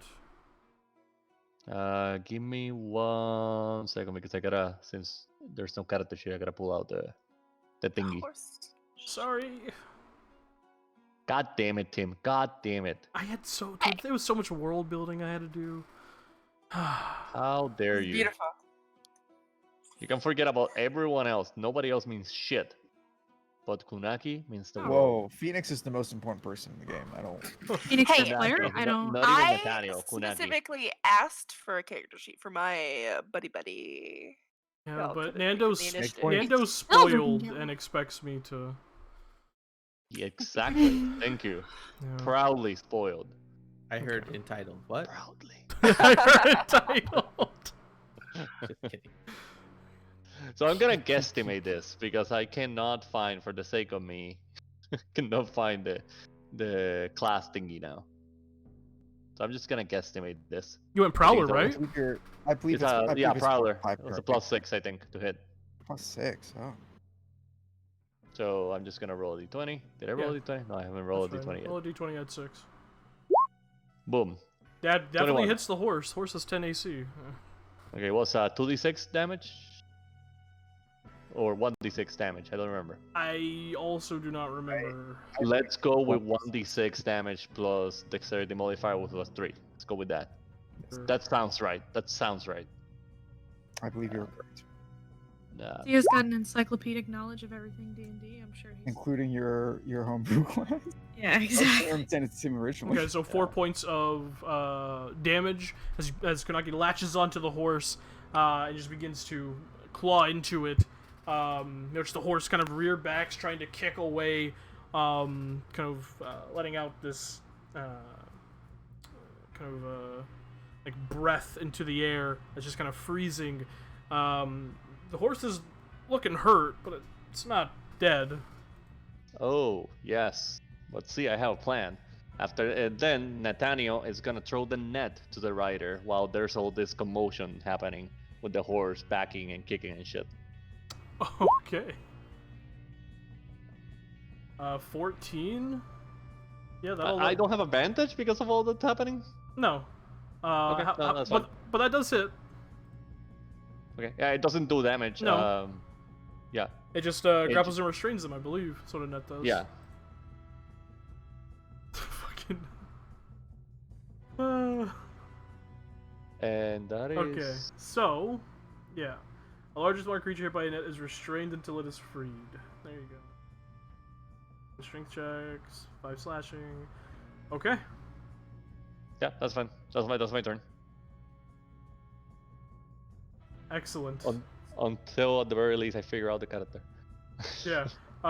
You watch as the horse is in combat being attacked by Konaki. You throw this net and you just hear a "Huh! Oh god damn it, get the shit off me!"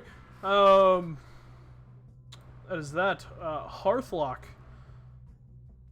I just turn to the men as they approach, and I shout, "Pray to what gods you hold dear, for you will soon meet them. I would like to rage." Go into a mighty rage. Oh, Yeah! hell yes. Kill him.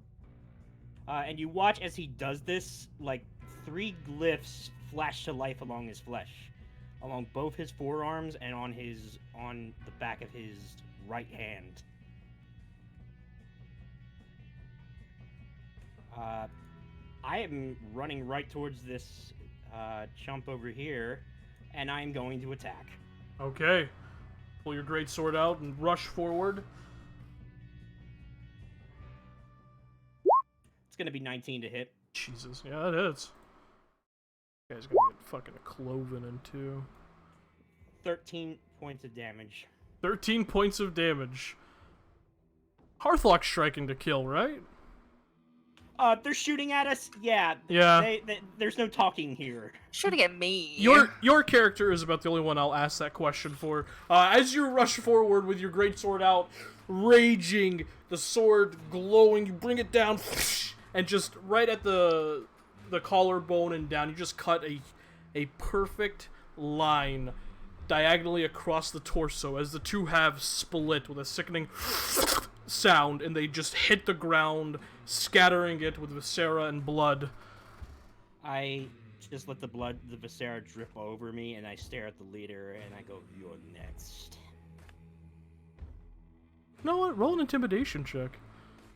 Ain't seen people get cut in half with swords in a while. A while. 20. It's been a minute. 20 intimidation? Fucking hell. Oh hell yeah, this is some music.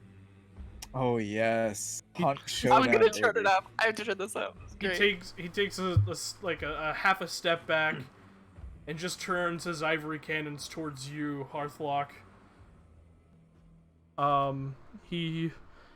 He doesn't look scared, but he looks like he has someone who is way more dangerous than the briefcase carrier currently. He understands the threats on the battlefield. Yes. He Yeah. just saw in a single swipe one of his men get cut in half.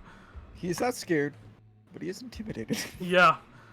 Alright, Hearthlock, is that your move? I think you still have a little bit of movement if you want to use it. Let's see. 5, 10, 15, 20. You have 10 feet of movement. Alright, just to make it my point, I barrel right up to him as if daring him to back away. Oof. Okay. This guy also leaps off his horse, and you watch as he draws out a thin, slightly curved blade, a cutlass. And as he jumps off, he rushes towards you, Hearthlock. It's actually going to flank you and attack you with the cutlass with advantage. Well, that's a 10 with advantage. It literally bounces off of my flesh. Yeah. It slams into you and just bounces back. He's like, well, You that come ain't at me with toys. fucking good. That's gonna be that guy's turn. This guy, you just hear a Tya! As he rushes a fairly wide berth around you, and is going to get here, leap off his own horse, pull out his light crossbow, and try and put V down. God damn it!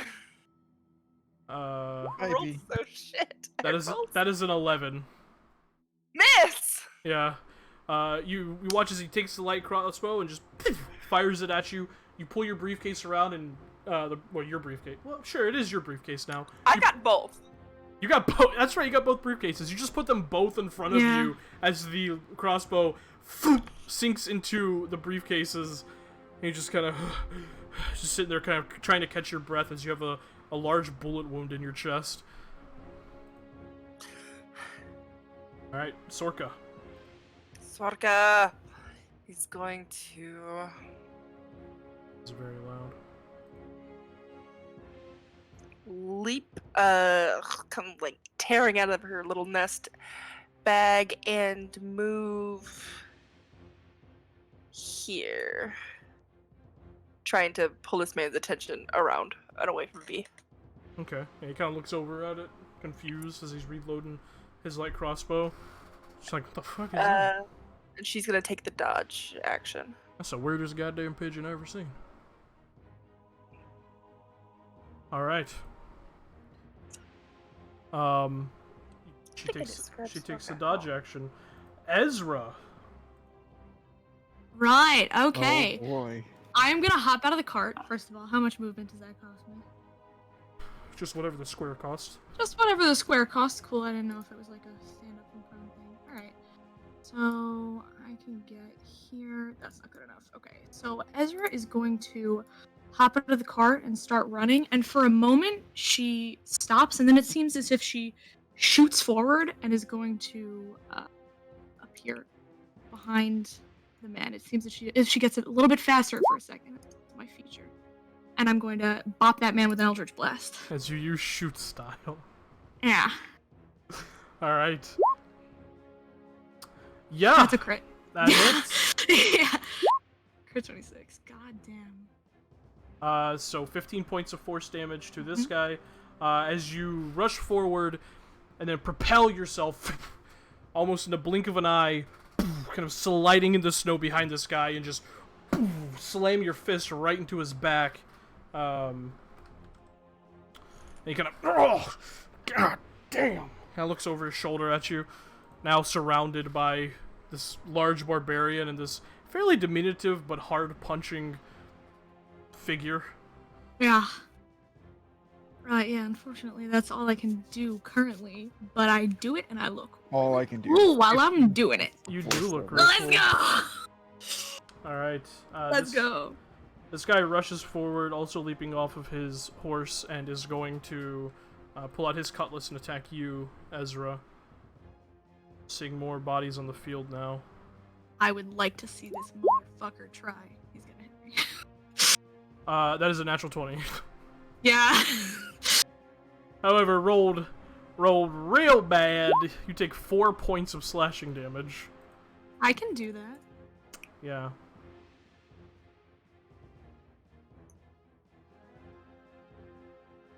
That's gonna be his turn. He only get one attack. Don't worry, me soon. Sully, what is your dex mod? 4. Well, you definitely go for this guy. I just roll badly. All right. Sully's going to rub his hands together and almost like what's that thing that you spark? I can't. Tinder? Flint? Flint, yes. Flint? Almost like Flint, his hands begin to like make a little spark, and he'll reach down to a holster on his hip, and there's nothing there. But as he goes to grab for it, he will expend a 2nd level spell slot and summon a pocket pistol. Okay. Cool. That's his action. And then his bonus action, he'll look up, almost like vertically up, because he's only 2.5 feet tall, over to his almost on death's door looking friend. You look jacked up! And he's going to give you a bardic inspiration. Oh, an inspiration. Yeah. Thank you. Remind me, yeah. does Creation Bard get anything cool with their inspiration? They do, but depending what she wants. Oh, I can show you this. Oh. It doesn't look like that though. So depending on what you use it for, Oh, okay, okay. I'll let you know what it looks like. And then you can also use it for extra damage and extra healing if you decide to do that as well with Tasha's, if Tim allows that. Of course. Tasha's sexy cool. Yay, Love yay, Tasha's. Everything she does is great, except Wildfire Druid. yay. Fuck that bitch for Wildfire Druid. She was wrong for that. And that's Sully's turn. Mm-hmm. Alright. This guy is going to rush around.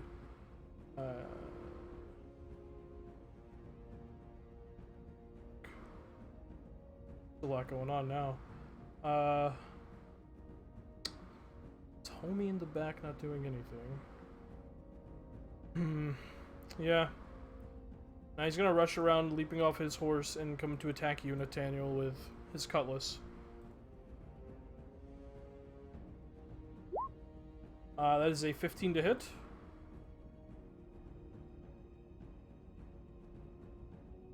Yeah. Nathaniel? Yeah, okay. You take 6 points of slashing hear you. damage. Yeah, also we can't hear you. I see your mouth moving, but nothing.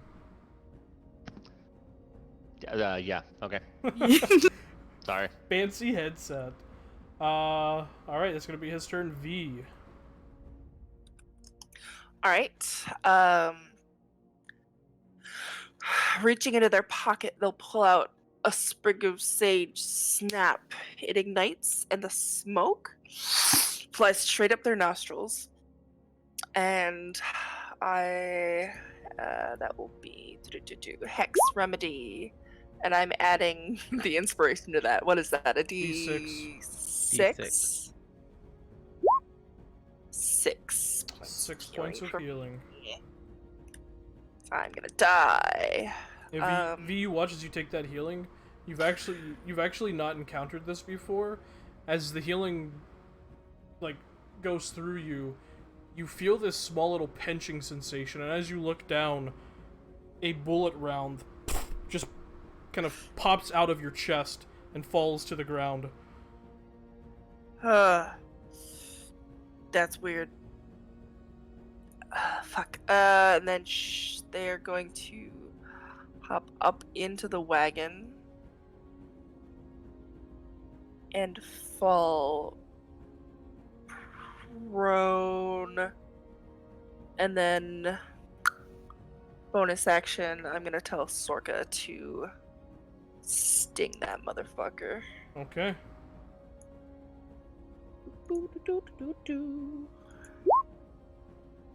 11. 11 just misses. Damn. As the stinger goes, he watches the guy's like, oh shit, this bitch has got barbs! And he kind of ducks out of the way, still confused by this weird creature. Yeah? So V's prone, Sorka's there. Okay, cool. Alright, excellent. This guy is netted. He's gonna cut the net. With disadvantage. Because he's restrained, technically. Net has what, 10 AC? 5 hit points. He begins to cut the net. But he rolled so low, it doesn't cut it in one attack. So he is still netted. Back at the top of initiative, Thomas. Thomas is going to slide back here. As he moves, most of the gun that he's holding, it seems to kind of disassemble itself, most of it dripping away, and it reforms into a pistol. As he's going to shoot at the man with the gun. Because he's the most dangerous. Please don't botch again. 25. 25 definitely hits. Oh, full damage. Shot goes out, slamming into his shoulder. You watch as he winces, kind of a glancing shot. Blood kind of spurts onto the ground, and he screams out in pain. Then I hide behind the rock. And you hide behind the rock. Yeah, Okay. don't shoot me. That's all. Don't shoot. If my Modron is around, I'll allow him to go stand flank with what's his fuck, but otherwise. Pop that guy into here.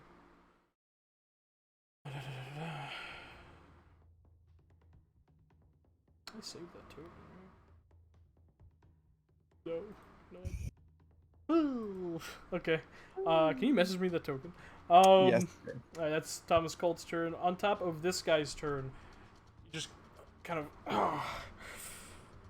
cocks back the hammers of both of his revolvers. Somebody get those goddamn briefcases. Points both guns point blank into your chest, Hearthlock, and fires both of them. So that is ivory cannons. First attack is going to be a 17 to hit. That's my armor class. That hits. That hits. Second attack, oh, damn, 16 just misses. The bullet, one of them pierces ever so slightly into your chest for 5 points of piercing damage, halved to 2. And the other one just bounces off like Superman style, just ping, ping, and just flies off into the air. I hope that's not all you have. Well, you're gonna be mildly disappointed, sir. I like their honesty. That's gonna be his turn, Nathaniel.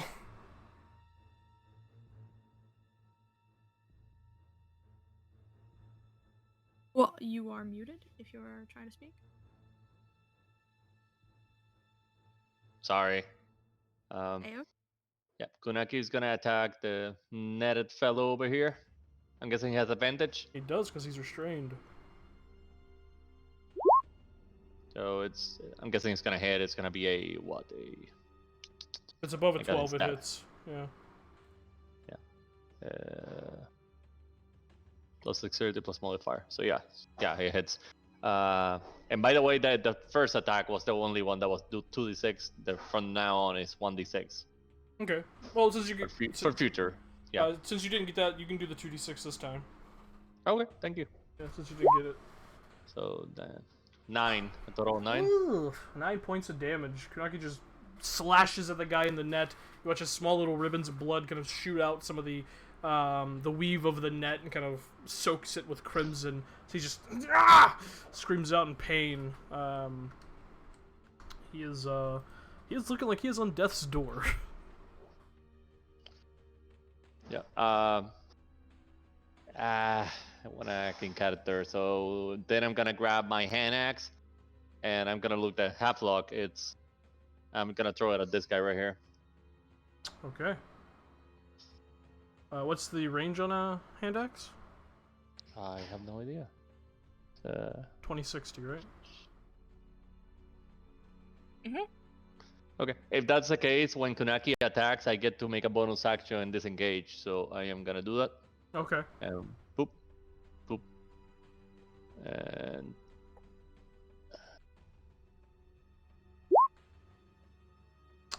16 hits, yeah. 7. Just 7. I keep rolling fucking ones. God damn it. 7 points, I believe, hand axe is slashing. As the hand axe just pierces into, or slams into the guy's armor, cutting through it, and just kind of sticks in his chest, tomahawk style, and he's like, ah! Screams out in pain.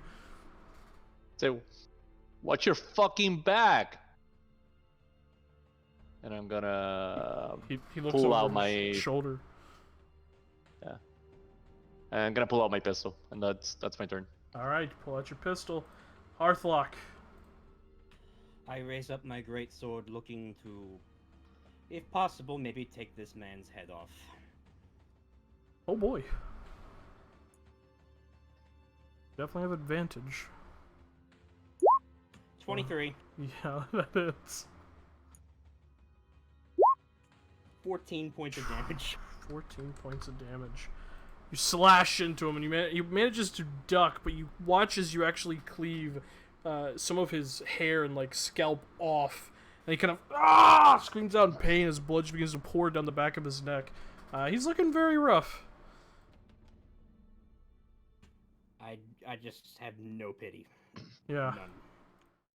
None. That is Hearthlock's turn. This bandit is going to... Oh, first of all, pull the fucking hand axe out of his chest. Drop that on the ground. And try to attack Hearthlock again.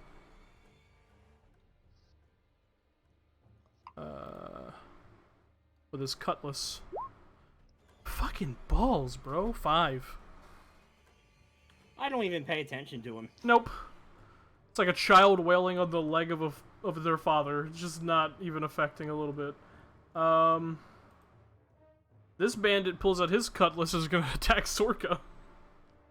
With disadvantage. She took the dodge action. Right.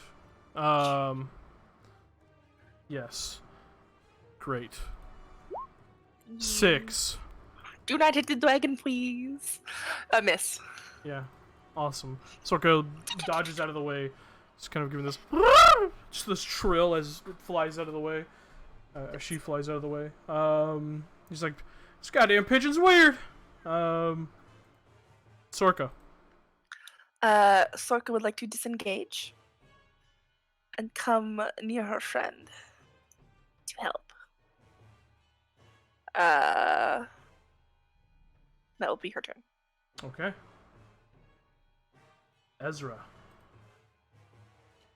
Surprise! Surprise! I think I'm gonna hit him. I Roll think it. I'm gonna smack this bitch. I'll punch him. Punch him. Kick him. Yeah. That's a 20. 20 hits. Yeah. Yeah. All right. Cool. That's 13 points of force down. 13 points of force damage. This guy's taking a beating. Jesus. Poof, another punch. You just hear a as he coughs up a little bit of blood. He's looking pretty bad.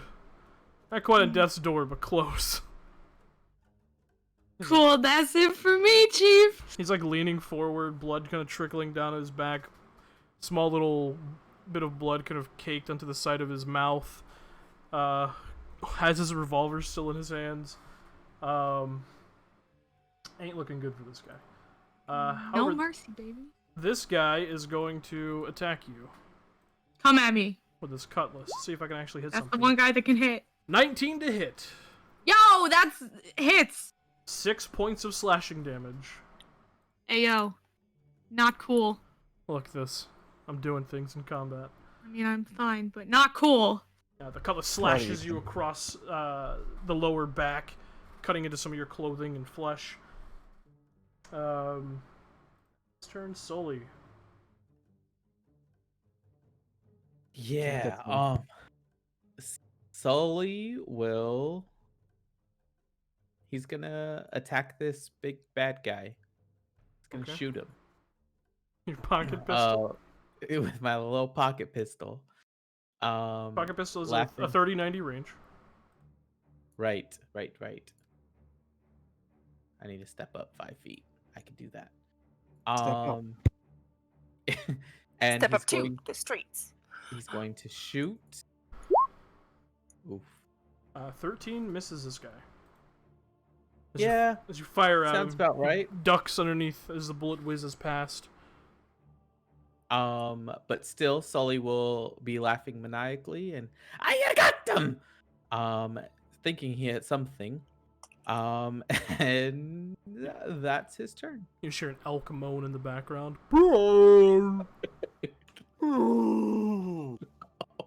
Yeah. This guy is gonna fucking flank attack Kunaki with his cutlass. That's a 21 against Kunaki. Pretty sure hits. Kunaki takes 6 points of slashing damage.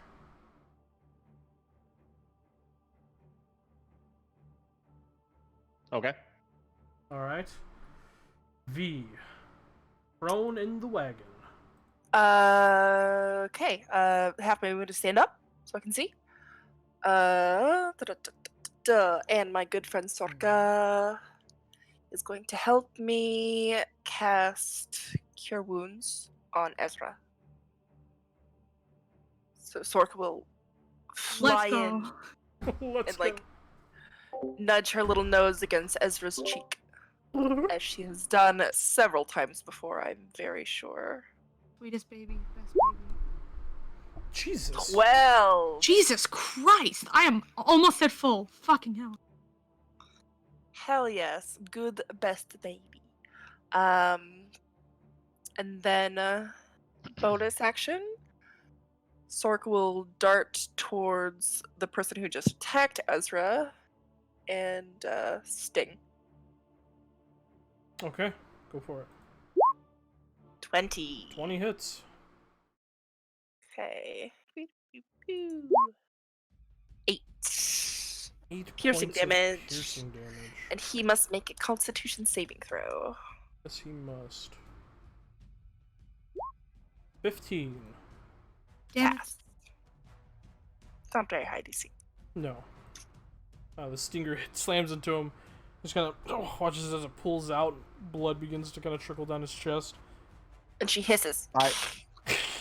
I would have been this up. It might be too late. I don't think you can do that because it takes its reaction to attack and cast a spell through it.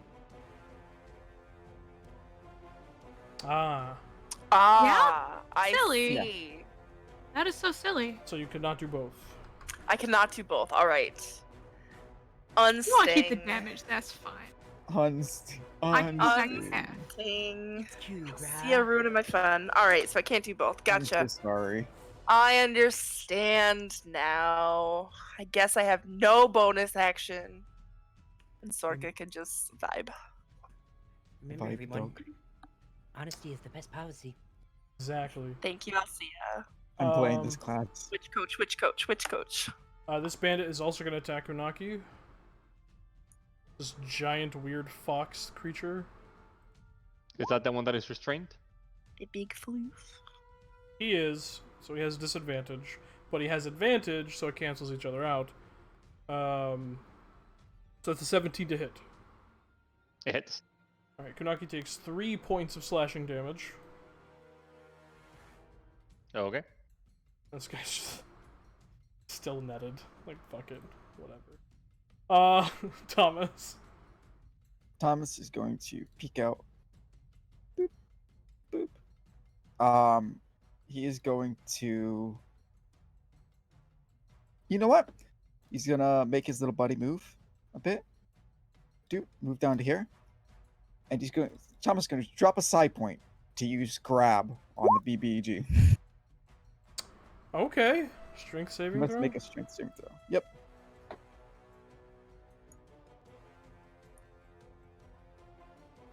Alright, not bad. 14 just succeeds. Shit.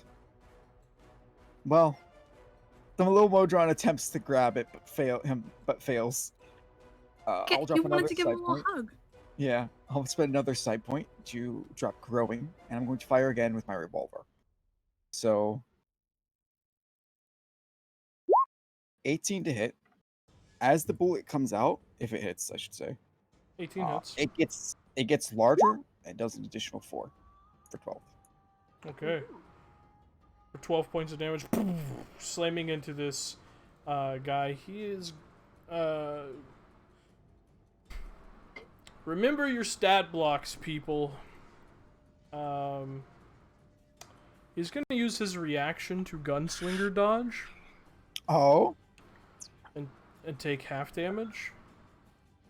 Oh, cool.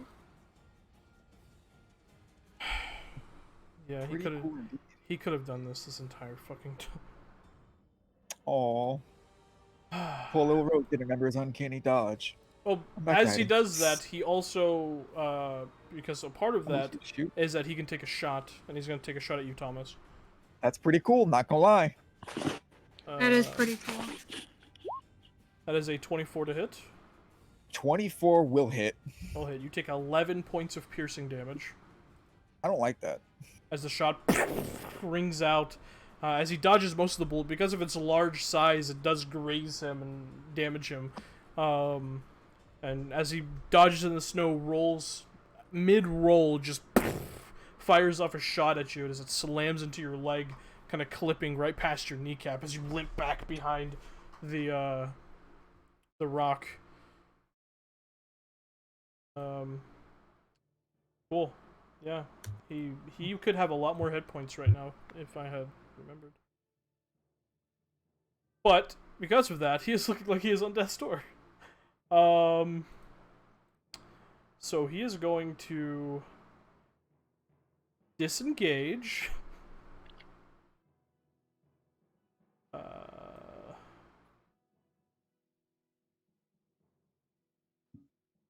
30 here, seeing V poke your head out of the little flap of the covered wagon. Take 2 shots at you. Hey. Rude. Whore, harlot, bastard. Cantankerous. Cantankerous. Good one. Yes. Shoot me, why don't you? Did I say I went prone? I meant to, but I don't remember if I You did. didn't. I didn't. Ah. The first shot is a 15 to hit. Yes, that will hit. Take 8 points of piercing damage. Huh? Second shot is a 16 to hit. You take 11 points of piercing Yeah. damage. Oh, oof. That's the unconscious me. As the final round Love it. slams into you and you just fall back in the covered wagon, beginning to bleed out, unconscious. You just hear, "Get in there! Get them briefcases, let's get out of here!" Nathaniel. Ah. Okay, those are our clients, right? To our understanding. To your understanding. Okay. Dropping the pistol. And pulling out my second hand axe. And going for this guy right here. I'm guessing I missed. 9. It just sinks into the wood of the seat of the wagon. Just kind of with a loud thud. Damn it. Okay. Then Kunaki's gonna attack the other guy. Go for it. Yeah. You don't have to roll damage. The modifier alone ends this guy. Kunaki just eviscerates him. He falls back off the horse. His entrails just hanging, getting caught on the stirrup. He just dangles there by his own intestines. Okay. Then he's just gonna move here.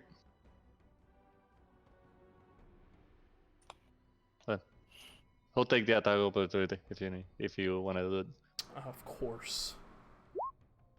You know, you didn't have to. Well, God, I am. That is a 16 to hit. it hits. 7 points of slashing damage to Fuck. Kunaki. God damn it. Did not have to be a dick about it. Okay, I'm done. Okay. Let me just make sure that that's all that he can walk. Oh, he can walk more. Boop. Okay. Alright. That's Daniel's turn. Hearthlock. Seeing the coward run away, I literally decide to ignore the toddler trying to swing at my back. I'm going to take the attack of opportunity. Yeah, okay. Oh! 21 to hit. That does hit. Take 7 points of slashing damage. Halved to 3. And I just look over at him as if to say, I'll deal with you next. Doesn't look happy. And then and then just with a war cry, I charge right at this guy. Yeah! Reckless to attack him. Go for it.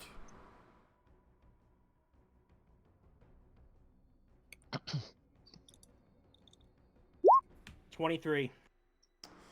Yeah, 23 hits. Bastard. Rigged from the start. For 11 points of damage. 11 points of damage. Yeah. Describe his demise. Oh shit. As he sees me charging him, the only thing he feels at first is my sword coming up in a figure eight right up onto his left side, and I just bisect him in half at the spine, and then crush his skull with the edge of the blade. Alright. The sickening slashing and tearing sound cutting through muscle and flesh and bone. Just spray of blood sprays onto Nathaniel and Kunaki as you lift the sword up and just crush the skull as gray matter just oozes from the fractured bone, and the body in two halves fall and slam into the ground, unmoving. And then I turn to the other one and I say, would you like to join him?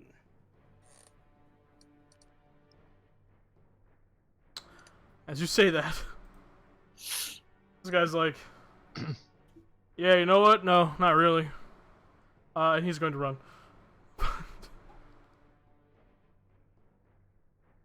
Alright, that's my turn. Yeah, this guy's just gonna run around the wreckage of the train and just run. He's just dashing. Modron like tries to grab him on the way by, but doesn't naturally. It's just like awkward little grasps. This guy's also gonna run. You can attack of opportunity if you want. Is he looking to... Is he, like, eyeballing anyone on his way out like he's looking to take a shot at them? No, he's just running. I'm gonna let him run like the coward he is. Yeah. No, I'm gonna attack him if he's next to me. He is next to you. 19 hits. It's gonna be -2, 17. No, actually it is 19. The damage is gonna be -2. So 5. 5 points of damage. Okay, you get stabbed in the back as he's running away. But he continues to rush. Sorka. Sorka is gonna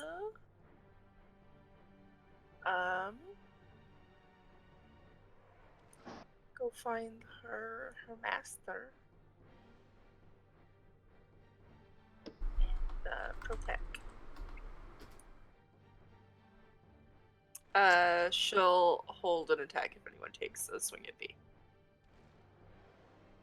I guess. No, she can't attack. She can't attack. Right. I'm learning familiar rules. Dodge then. Okay. Ezra, I mean, I'm gonna try and kill this guy. go for it. Die whore? I don't Yep. toggle my swings with Perish. advantage off. Ugh, the agony. That hits. Yeah. Fucking hell. 13. Bye-bye. With a slight flaring around your shoulders, you rear back, elbow this guy, and just watch as you dislodge his jaw from the rest of his face, and he, with a sickening gurgle, he just hits the ground, unmoving. Right. Very nice.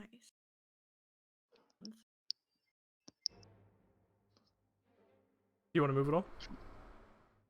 I'm thinking about running towards the cart, but I'm also thinking about this man. Poor bastard. No, this is my ally. Okay. I run for Alright, Sully. Sully's gonna run over here. He's gonna look over his shoulder and he's going to see V laying down. He's gonna look at him and gonna begin tapping his foot on the floor. What are you doing? This is not the time to sleep. And then he's gonna grab some dirt and he's going to throw it at V. It doesn't even look bad. Rub some dirt on it. And he's going to cast some healing words. You're Jesus. the best. I love him. I love him so much. What? Oh no. Nice. Oh well. You heal one- repeating attack, MQ, GMT, 40 GDO, ZET. That's so much more. 7. Max Delightful. heals. Beautiful. Thank you. That was his bonus action, and then he's gonna look towards this guy, and for the love of Jeebus, let me hit him, just because it'll look cool. He's going to roll. Nope, Oh, he's too distracted. you wouldn't have been able to anyways because you used your bonus action last round and you didn't reload. And pocket pistol only gets one shot. Oh, right. You're right. Yeah, Well, he'll use his action to reload then, that's fine. Okay. and that's it. All right. This guy is going to also run. Bye forever. You know? V. Life is restored to you as you sit up. 2 bullet rounds, pling, cling, cling, just kind of popping out of you. They're very confused. As to why they're still alive. Sorka. She's gonna stand up here. Take a look around. Yeah, most of the people are kind of behind the train wreckage. Can I see this one even a little bit? He would have 3/4 cover, but you can see him. Okay. I'ma try, just because I hate him. Cast Chill Touch. Okay. 25! That hits. Or necrotic. 4 points of necrotic damage. He's hearing as he continues running. Affect that guy. Is that your turn? Yes, it is. All right. Thomas. Thomas is going to move over here, grab the body, and just shove it up into the wagon. Making sure the guns are there. He'd grab them up actually if you could. As his action. That'll be your action, yeah. Yep, that's all he's gonna be doing. He's gonna be, snagging the guns and chucking them in the cart. his little dude comes over here, grabs his body, and begins to drag it back. Okay. All right, that's Thomas's turn. He's corpse cleaning. Nathaniel. Yeah, I'm guessing Kunaki is gonna be what's been pulling this cart right here, No, you have two. or the horses. Yeah, you have two draft horses. Okay, then in that case, all of them are running, right? Yeah, the three that are still alive, yeah, they're running.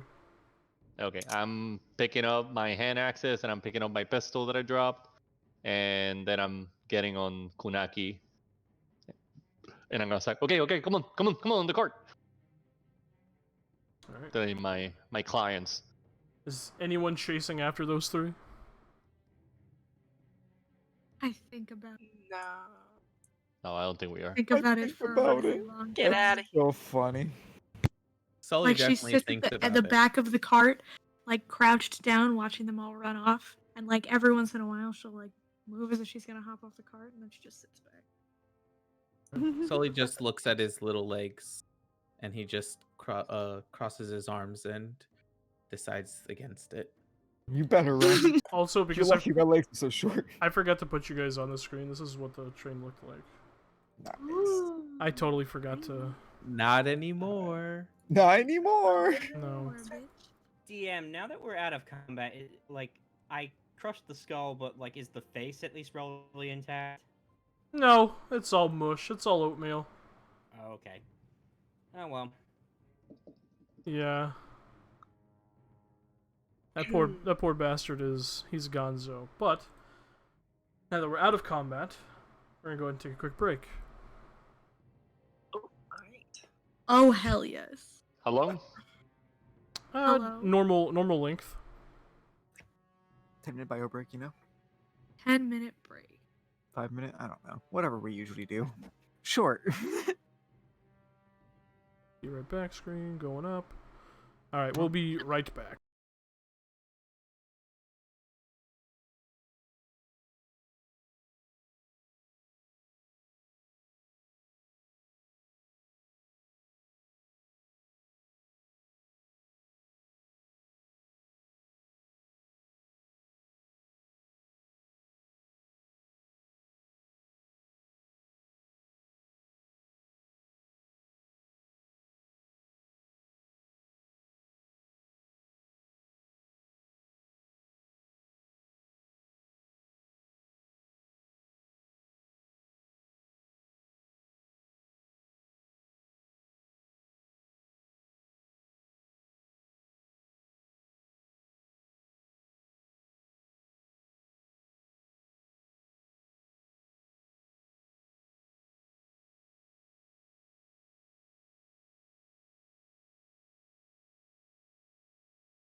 All right, we're back. Welcome back, internet. Hello, internet. So, as the battle subsides, you hear the smoldering remains of a mostly fractured Model I train engine. You all pile into the wagon and begin heading along the tracks towards Savaline. It's going to be a couple of hours. What do you wish to do? First of all, my Mojon Road pulled up those two bodies. Yes. My character, I wanted to explain this to the others more or less. My character hasn't looked at the bodies really. He's picked up the two guns, but besides that, the little weird, out of character monodrone, but to you guys, the weird little contraption with the big eye, is currently searching through the bodies. It seems to have pressed one of those screws on top of its head, and a panel popped out, and it's stuffing everything from like their boots to their belts to like literally everything on them inside of its head. Love him. I love him so much. Just looking at him like, what the fuck is this thing? May I make an investigation check to see what's on them? Sure, go for it. 21. The two bodies that your Modron brought in has, between both of them, maybe 10 crossbow bolts left. They both have a cutlass, kind of chipped in places, worn, beaten up a bit. And between both of them, roughly about 8 silver and 35 copper pieces. Okay. It would have dispensed the money in a small hole, but everything else goes in the Modron. Yep. The other guy has 2 ivory handle revolvers. They look quite nice. A little worn. Definitely has seen a lot of use. Kept well enough, but is tarnished a bit. He has on his person 75 silver pieces. So he has 75. How much did the others have? 5 silver and 30 something copper? No, it was 8 silver pieces. Not each, like across both of their bodies. Yeah. 8 silver pieces and 35 copper. Okay. Okie doke. You guys would have, as soon as we started traveling, basically, he's like, I didn't expect him to come out of nowhere like that. I didn't expect that one to be sleeping. And points to V. I think she was dying. Oh. Lane, you're muted. Yes, I was, Well, I'm not dead now. Have you did not do that? You tried shutting up? He's gonna look at you, and he's going to grab out his gun. But at this point, it's probably just it has disappeared. So you see him try to grab for it, and he'll grab a couple of times, and he'll narrow his eyes. I don't know how. Yeah, right. Well, you're gonna learn real quick if you keep hanging around me, right? One punch in the mouth, I'll shut you right up. This is certainly more people than I was expecting on this card. Yeah, I gotta be honest. Were you all hired by the same person? She looks at Thomas. No, I couldn't possibly. He's like currently taking off his clothes more or less to get at this bullet wound. And he goes, how the hell would I know that if I don't know who hired you? Right, well, somebody's gotta speak first. And, you like to start conversations, so speak up. Who were you hired by?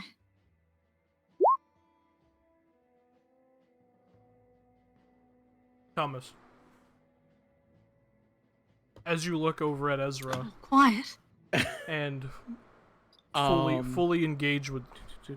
Oh, shit, my bad. Thomas, as you look over at Ezra and kind of lock eyes and fully engage,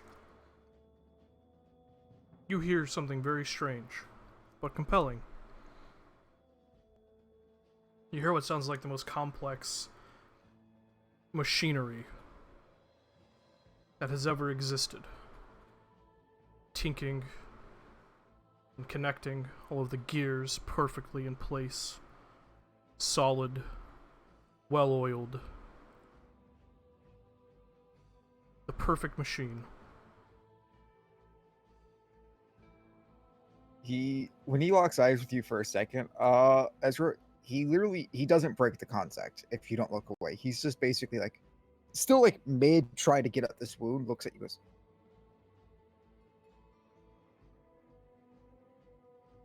Do I need to speak up? Hear me? do me a favor, could you come over here? Alright. Shimmy my way over. He's going to put up his hand, and that molten comes out, like that molten liquid comes up and forms a pair of tweezers. But he's going to hold them out to you and says, dig this bullet out for me. Fucking crazy. She's gonna take the tweezers and take the bullet out. While she's Make a doing medicine that, check. he's like biting his fist to not scream, but he's also listening. Fucking hell, 20. 20. Deft hands. They have that bullet out in a few seconds. He's gonna like pull out a fucking handkerchief basically and like press it up against the wound to stop the bleeding a bit. Do you have to do that inside the card? You do know that half of me have to clean it after, right? Doesn't even respond to you. What's your name? Mine? I don't know, you speak first. Thomas Cole. Issylra? It's nice to meet you. Whatever. Who are you hired by? She gets uncomfortable. Some shady man in a dark trench coat near the train yard. Train yard. They give you a name, any chance? Didn't even bother to ask. My blog doesn't ask the name of the guy he's hired by.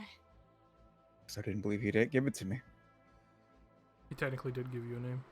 Oh, did he? Yes. I think he gave us the name of the person we're supposed to be meeting. No, he gave you his name. Oh, I apologize. I guess I didn't read that quote good enough. I apologize. Please. I'm It's pretty not sure painful. everyone except Nathaniel and Hearthlock got a name. That's very funny. What was the name? I apologize. I correct myself.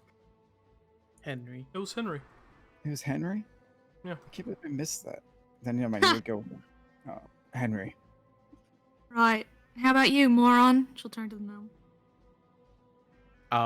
He's going to turn to V. They did. Oh, you're talking to me. I know someone. His name is Henry. Right. In He her said, mind. he said to blow up the train. Well, Right, I know he yeah. did it. I know he did it. Shh, Tim. Well. Right. In Ezra's mind, she just hears V go, tell me if we need to cut and run, will you? Can I respond mentally to this?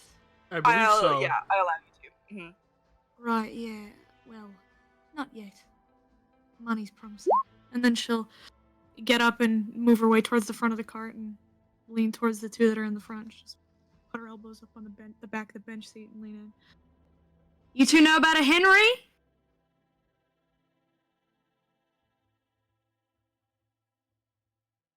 We don't. We did not get a name. And I was not fucking kidding. While grabbing a dagger, I'm just gonna throw it at his feet. You either Okay. stop making a fucking mess, or you walk. With deft accuracy, the dagger just lands right between your feet. Perfect. Like surgical. Let me help. You, Thomas. Oh, me? He's going to summon a gun at that. And point it directly at you.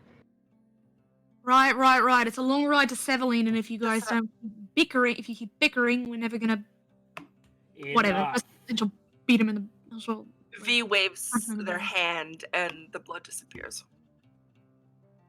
Say thank you. Somebody with manners here. All right, so There's no three Henry for you corpses two. currently bleeding in the back. There Three are- Maybe right you here. should. And, There are you know, 3 I can- corpses bleeding in the car. We like kick him. Yeah. Why'd you bring them with us? He likes to gather. It doesn't matter. Yeah, all right. And I'm just gonna kick him out of the back of the car. Yeah. As you go to kick him, you just hear this as the Modron pulls a boot off as the corpse falls off. Just looks up at you. Creepy little thing, isn't it? Sorka has scuttled up to Thomas and placed herself in his lap and is like nosing where you put the handkerchief, making like little soft chirping noises. Fuck is. Let her. She can help. Lion. Right. Okay. So. Trust me. She can help with that. Move the handkerchief away a bit. Now I'm. Through Sorka. I love this. She touches it with her nose and it.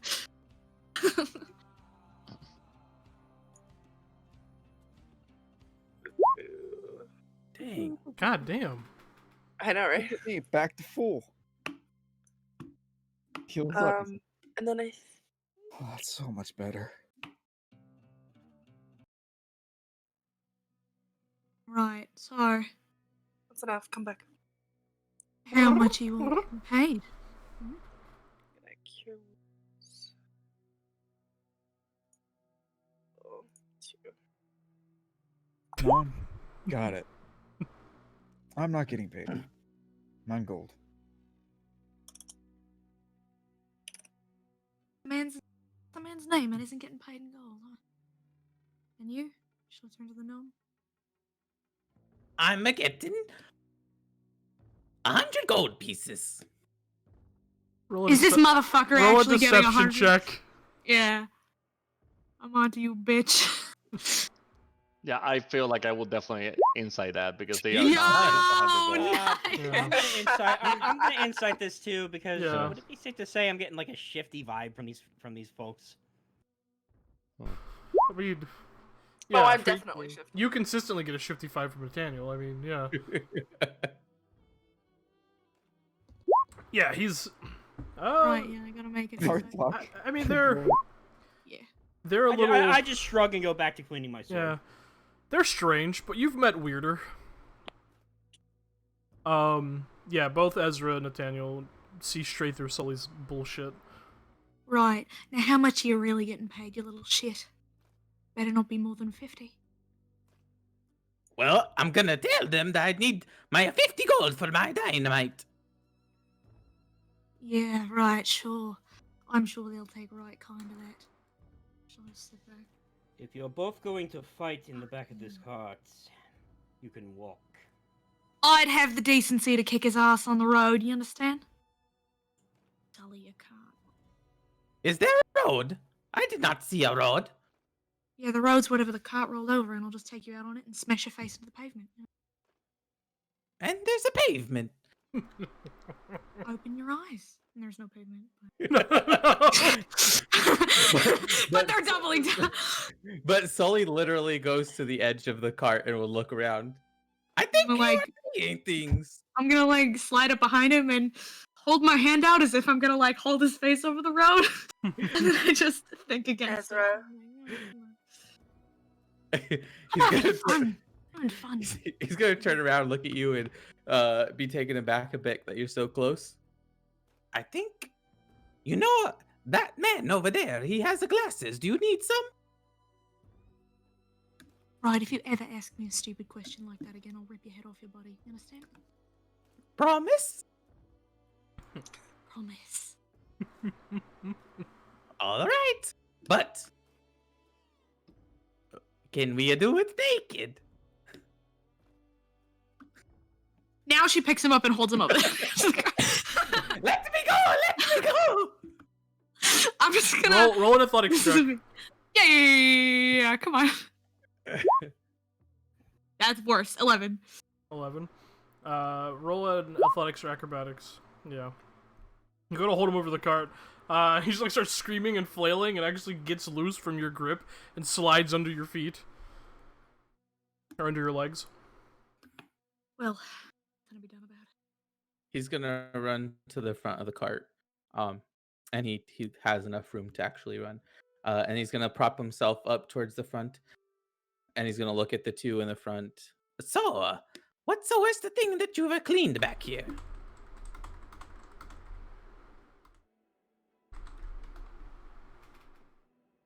Do you have So- something to say that's worth listening to?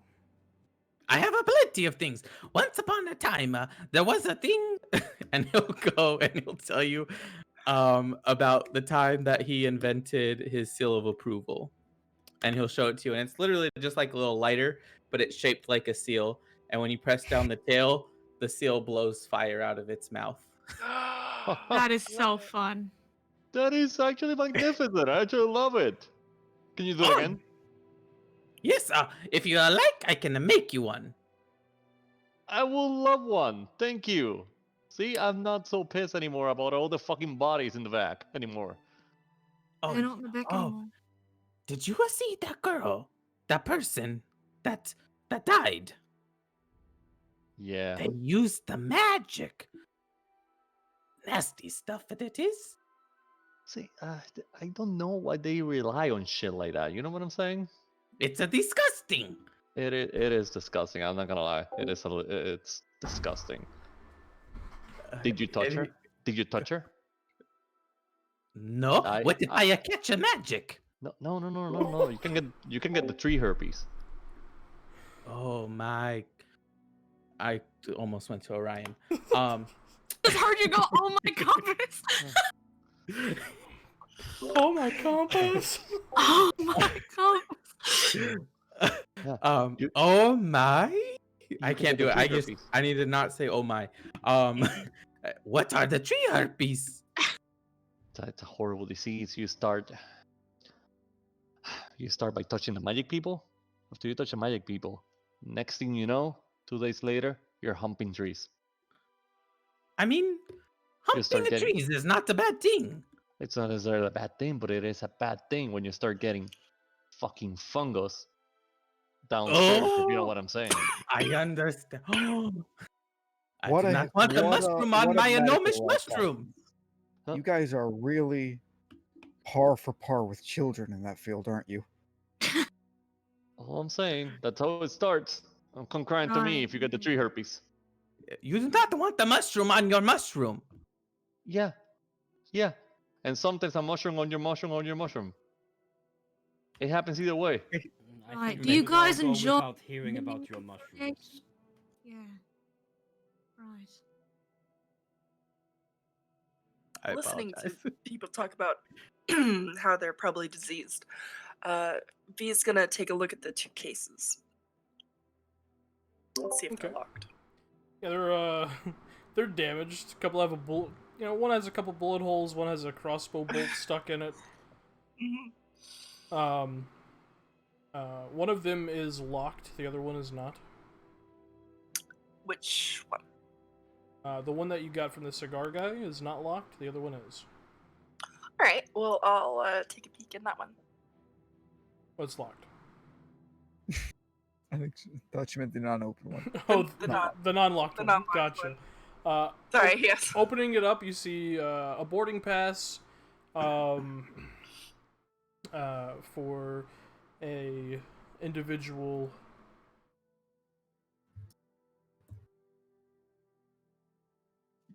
Uh,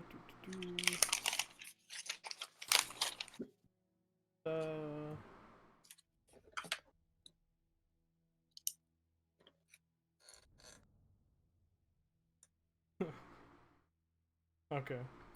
Lance O'Toole. He was traveling from Claythorpe and had a stop in Savaline Crossing before making his way to Savaline. Seems to be some sort of businessman, from what you can tell by like the identification in the case itself. you find a very fine, kind of chestnut wood, finely polished cigar case with 3 Churchill cigars inside of them. Churchill sized. They're not actually Churchill cigars because that person doesn't exist in this world. And you also find a small little coin pouch that has 2 gold and 15 silver in it. I close it.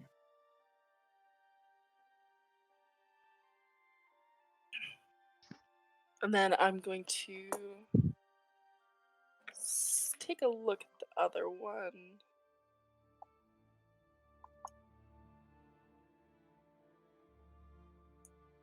And see if I can figure out how to open it. Is it like a combination lock? It's one of those combination like briefcase type locks, yeah.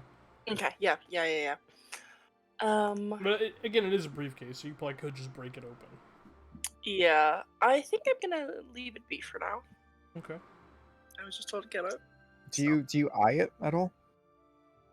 She kind of like is looking at the lock to see if it's an easy thing to just take a peek in, but she's not gonna damage it. Well, if you seem to be looking at it, he will just summon a pair of pliers and drop them by you. He may do that as you will. But he himself pulls over his little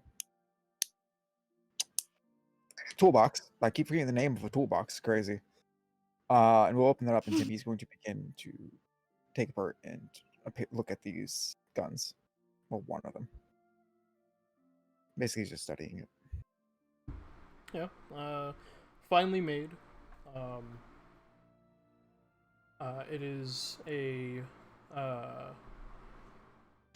essentially this world's version of a I want to say cult, but I'm gonna leave that to you. But it's this world's version of like a famous brand. It is a Derolo revolver. Okay. Tarnished, very nice. Obviously has custom bits to it. Upon closer inspection, you can see one of them, one of the ivory grips, has what appears to be this like very sharp pointed, almost like what looks like a mountain with a huge like cut in the center of it, like a chasm. And the other one just has a dead man's skull on it, engraved in the grips. He's going to look at them a bit. He said they're like a famous brand, so he probably knows some more or less how these are made already. Yeah. Yeah, Or no? they're basic revolvers. Okay. I just want to know if he would know of like their metal content and stuff like that. If that would be possible for him to have grabbed in his school or not, or if that's a hidden secret more or less. Make a history check. History. I'm good at those. I'm 10. not good at those. You probably have to tinker with it a bit, take it apart, really give it a good examination, not on the road. And he's going to drop the his last eye point, cast identify on it to get its, the bits he wants to see. Okay. You don't have to explain anything. It's just, he's basically studying it. It's just all you need to know for a bit. Yeah. All right. We get about 15 minutes into the gnome telling the story, and Ezra just starts beating rhythmically on the bottom of the wagon. It seems they can't really sit still for a long time, so they just sort of like busy themselves with random fidgets, and it happens to be like a sort of beat that they decided to tap out. Okay.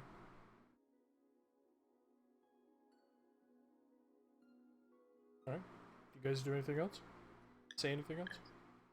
Sorka nestles herself back in the bag. And Veal just kind of, well, Thomas has shared his name. She'll look to the gnome. Care to share? Of course. My name is Sullivan Shotalt. But you can just call Really me want to know his name? Sully. Sully. Lovely to meet you. And what about our drivers? Hey, Nate, and have luck, say hi. Oh, and of course, sorry, Kunagi. Say hi. I politely correct it's Halflock. Horlock, Nate, Sully, and Kunagi. This is a fascinating creature. I don't mean to be rude, but I noticed you are gifted in the arts, and he kind of points, still at the bullet wound still in his chest. Oh, Would forgive you me, be of so kind? course. Are you the? Does anyone else? Did anyone else get hit? I was a little Well, bit I kind of dead. did, but I'm fine. But if you can get Kunaki, I would appreciate it. Oh, of course. Let's see what I've got left. Why don't I? That's 1, 2, 3, 4. V's going to sit back, rummage through their bag, and pull out a small silver mirror and just start tracing their fingers around it for about 10 minutes. And they hum to themselves this very slow, kind of enchanting melody that's very soothing. And I'm going to cast Prayer of Healing. Because that'll hit everybody who needs it. So I think we had Hearthlock, Kanagi. Anyone else? Yeah, myself. I do need Yeah, a couple okay. hit points. Yeah, so you've got at least 14. Oh, nice. Ezra, were you up to full? Ezra and Thomas? Mostly. Power's full. 2d healing. You're good? Thank you for the healing. Good. Okay. Sully? He had some damages from his explosion. Okay. So you 5 and the fox. You beautiful human being. Thank you. That was actually starting to bother me a little bit. Yeah, I appreciate it. I've never seen magics used in that effect. I heard about Yeah. him. So I appreciate the gratitude. What I would appreciate more is to keep your mouth shut about my kind. Such nasty About the lies. magics? Yes. I heard your little derogatory statements, and I did Well, not appreciate that one. Lady, bit. I'm gonna tell you right now. That's what I heard. But yeah, I'm just, and then I'm gonna just do a. Nate, you do remember that you, what happened? Oh, Hazel. You do remember you were shown kindness back in Anaheim. I apologize. Thank you. And while we're on the subject of corrections, not a lady. Well, I apologize again then. You're just so pretty. You're a dude? Okay, what? No. Oh, but you're not a lady. I got you. I got you. Right, they're none of your business is what they are. Okay. Now, anybody know how much longer till we get to the stupid fucking city? Dying back. About 5 hours. God damn. Could be worse, we could be walking. Could be worse. At least you have a covered wagon.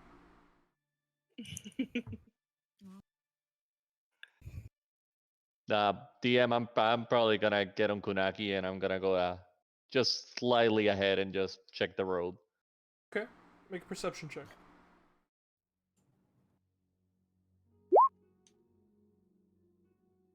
20. All right, you riding on the back of Kunaki. You scout up ahead of the wagon, keeping an eye out. Slowly over time, the wreckage behind you fades. It's gonna be some time before they get anyone out there to fix that mess.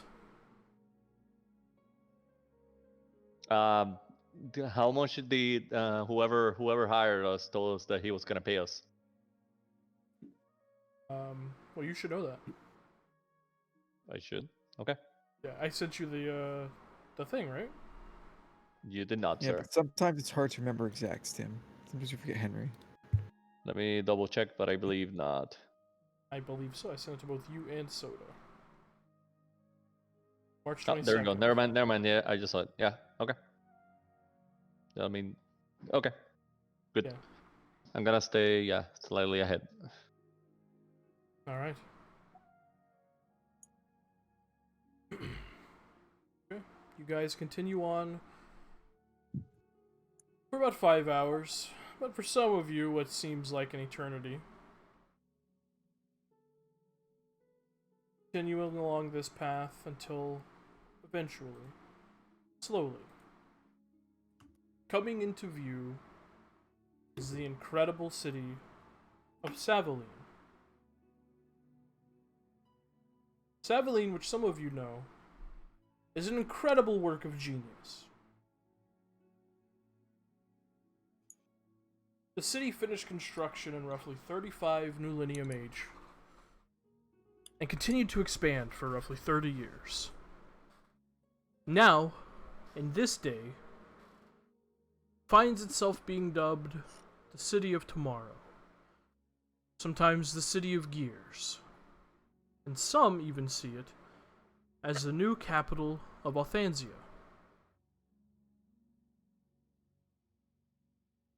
Slowly coming into view, you see a city surrounded by a 15-foot tall stone and iron wall.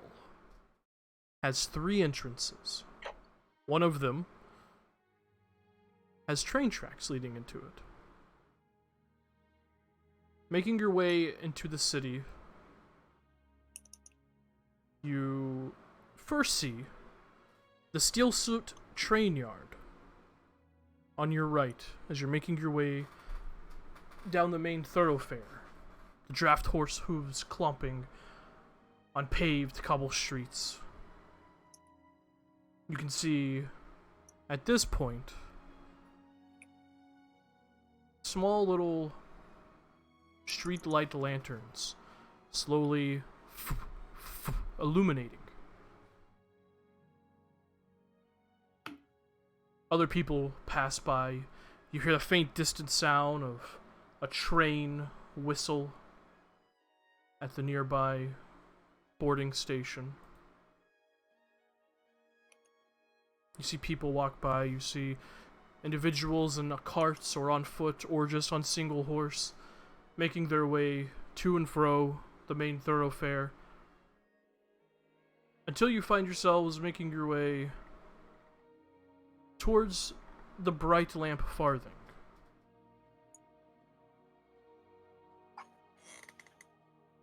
Which is in the Hiring Borough. And this borough is beautiful. It is the centralmost district of Savaline, and it itself is surrounded by an 8-foot tall wall, fully encompassing it. Here in this district, anything from firearms and ammunition to foodstuffs and hunting gear can be found.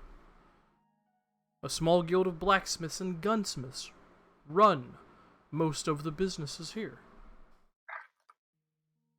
The market in the Hiring Borough, known as Bright Lamp Farthing, is not too far from the local jailhouse, known as Gearhold. You pass by a few places of business in this district. Pass by Blackhammer Smithing, which is home to the Blackhammer Guild. The most notable amongst them, that some of you would know by name as they are quite famous, is Bromdeer Stonekin, a master engineer and dwarven man, famous for many of the inventions, one of which, quite new, he released to the public last year, known as indoor plumbing. Oh my fucking god. What a legend. Which is gonna be real Big. real fun for Hearthlock to figure out. Well, it's got a hole, so Yeah. it must work that way somehow. You pass You're by. shitting in your house. You're shitting in your house. You pass by the Gearhold, a stalwart square stone and iron building with a massive clock built into the stone right above the entrance. You pass by a general goods store, Eugene Pankey's General Goods. Yes! The biggest Yeah? The biggest place of business in the city. You can find anything from food rations to mining gear to ammo here. And finally, eventually, as the sun begins to fully set on Savaline and the street lanterns illuminate, you come upon the Oak Corral, the local saloon that is personally owned by Eldith Savaline. You see a beautiful and elegant building made of both light and dark wood, with several crystal clear windows. Despite its well-kept nature, the sign hanging proudly above the entrance has blood and dirt smeared on it, turning the name of the establishment into OK Corral. You can hear the sounds of revelry, what sounds like jaunty tune emanating from the saloon doors, and you can see a number of hitching posts, most of which are taken by horses, and you can see a small little section where carts can be parked, where you currently see a number already there. What do you guys wish to do? Yeah. Hey, Harf. We gotta meet Eldif here. He's the guy that's gonna pay us. All right, and why? Okay. Why don't you slow our passengers down so I can get this guy Eldif, and so he can see how many bodies we have and all that crap. Well, the bodies got kicked out. Yeah, we No, don't I have any meant the bodies. bodies in the sense of the passengers. Can we hear this? Rather, can I hear this with an 18 passive? That felt like I was whispering, but I can do a. Roll a stealth check. Yes, you hear this. Most of you hear this. God damn it. I look slowly back and then smile. Well, we gotta find what's his face. What's his fuck too, so no Oh, getting this- rid of us yet. It Okay, sounds so like a we're- party. Rude. So they are staying with us. Okay. I'm gonna park. I'm with you. Okay. My fucking money. You go ahead and park the wagon in a small section cut out for vehicles. You all disembark the wagon and head into the Oak Corral. Is gonna Kunaki gonna be get- allowed inside? Probably not. I'm gonna try nonetheless. Hold on. Can't you? I duck so I don't hit my head on the doorway arch. Yeah. The dragon is hidden in the bag. completely. Can't you make Kunaki smaller? I cannot. Is that another thing you can do? I think that was the other thing, not the trainer. Unfortunately. Okay. Yeah. You try to enter with a large, weird fox. Yeah, I just tell him just act natural. Just keep walking. Immediately, you are approached by a beautiful and voluptuous red-headed woman who rushes forward, seeing the animal trying to enter. Oi! No, it's not that kind of establishment, sir. You're gonna have to take that beast outside. Oh, he's not a beast. He's my friend. I don't give That's a shit. my That's my emotional support animal. Well, I you, demand it. you can be emotionally supported out there then. Bye. Edith would not be happy to hear this. Kunaki, can you wash the cart, please? Just don't. Oh God, is it dying? He doesn't Sorry, seem sir. happy. Sorry, Does the Kunaki. bullet enter I its lung? tussle his hair, his fur. Just. I'm gonna hear about that tonight. Okay, let's go. Right, well. Welcome to the Oak Corral. You looking for some drinks? You looking for some places to sleep? You looking for some Oh, we're looking for companionship? what's-his-face, Ildith. Oh, you looking for Mr. Savaline? I believe we have a meeting. Oh, he didn't tell me about any meetings. Huh. Yeah, well, that's fine. We're here now and we need to see him, so if you can just go get him, that'd be nice. Alright, well, have yourself a seat, maybe order some drinks. I'll be right back. And she scurries on up to the second floor, kind of looking over the banister at you all before disappearing in what appears to be a door of some kind.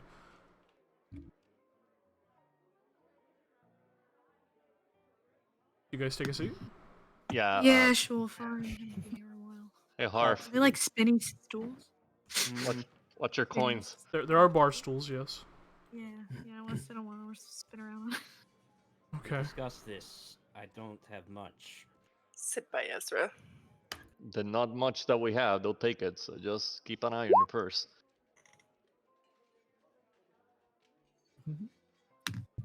My character would order call over somebody and order a whiskey on the rocks. Alright. Any of you want anything? Right, not a bad idea. Yeah. Fine, sure. Yeah, well, I'll have what he's Sure. having.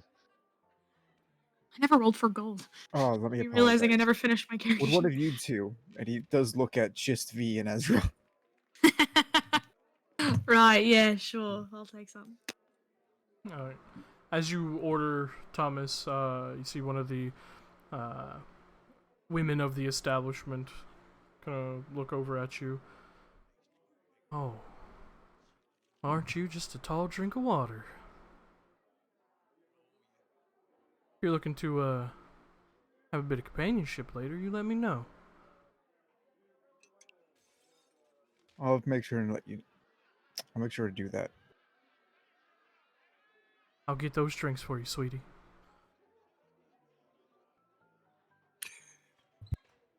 Sullivan is trying to struggle to climb up to the top of a bar stool. Okay. Gonna let him struggle. Yeah, You could easily pick this man up, letting him struggle. yeah, I'm gonna stealthily just push him up with my feet without him trying to not let him notice. Alright, make a stealth How would check. he not notice? You know, Oh, when he was in the process of boosting, I just pushed him up. Oh shit, I can fly all of a sudden. I mean, and that's what he would take it as. Yeah, he's not noticing. Yeah. Ah! And he gets up there and he's just gonna put all of his arms on top of the countertop, and he's just going to look to someone and kind of just wave enthusiastically. Yeah, you see as you wave enthusiastically, slowly, the bartender, this like rough-looking human man with this thick black handlebar mustache, this scar right above his left eyebrow, kind of balding, has like a Hulk Hogan hairstyle going on. He just looks over at you, just like, "What do you want, gnome?" I need the dwarvish portion of the strongest alcohol you got.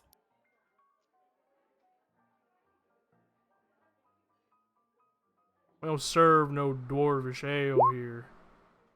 I said a dwarvish portion. Just make it a lot. Idiot. He like rolls his eyes. There's like this almost like racist undertones towards the gnome. But nonetheless, your drinks are presented to you. You are given what amounts to like a metal dog bowl solely, with like just this dark Guinness-like alcohol in it. Beautiful. He will drink it. How does it taste? Good, bad, decent? It tastes like Guinness, so fucking awful. Okay. Yeah, I like Guinness. I hate Guinness. It's nasty. Sully probably wouldn't like Guinness, but yeah, he'll drink it. Okay, you just lap it up. Absolutely. And everybody else gets cups, and it's just him that gets a dog bowl. Yeah.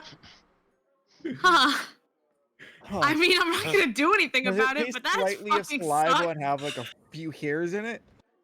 Like they might have actually just taken Was it taken the actually dog's just bowl? the dog's bowl? Yeah. Make a perception check.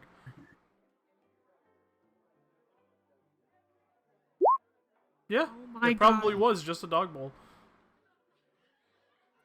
Why does it say Fido on the side? Eh.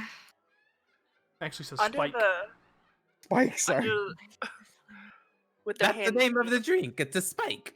with their hand under the bar, V is going to hocus pocus just a regular glass and slide it towards the bartender. If you run out, you can use this one. All right. Just grabs it, holds it just right at the edge of the bar, and just drops it. Y'all enjoy your drinks. God, it fucking sucks.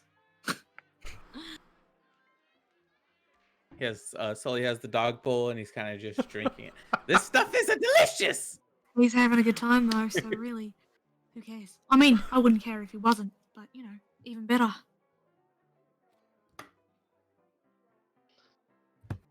Well, When is this guy gonna? I'm gonna peek upstairs and see if anything is happening up there. You don't see any movement. Fucking hell. Relax, take a few drinks.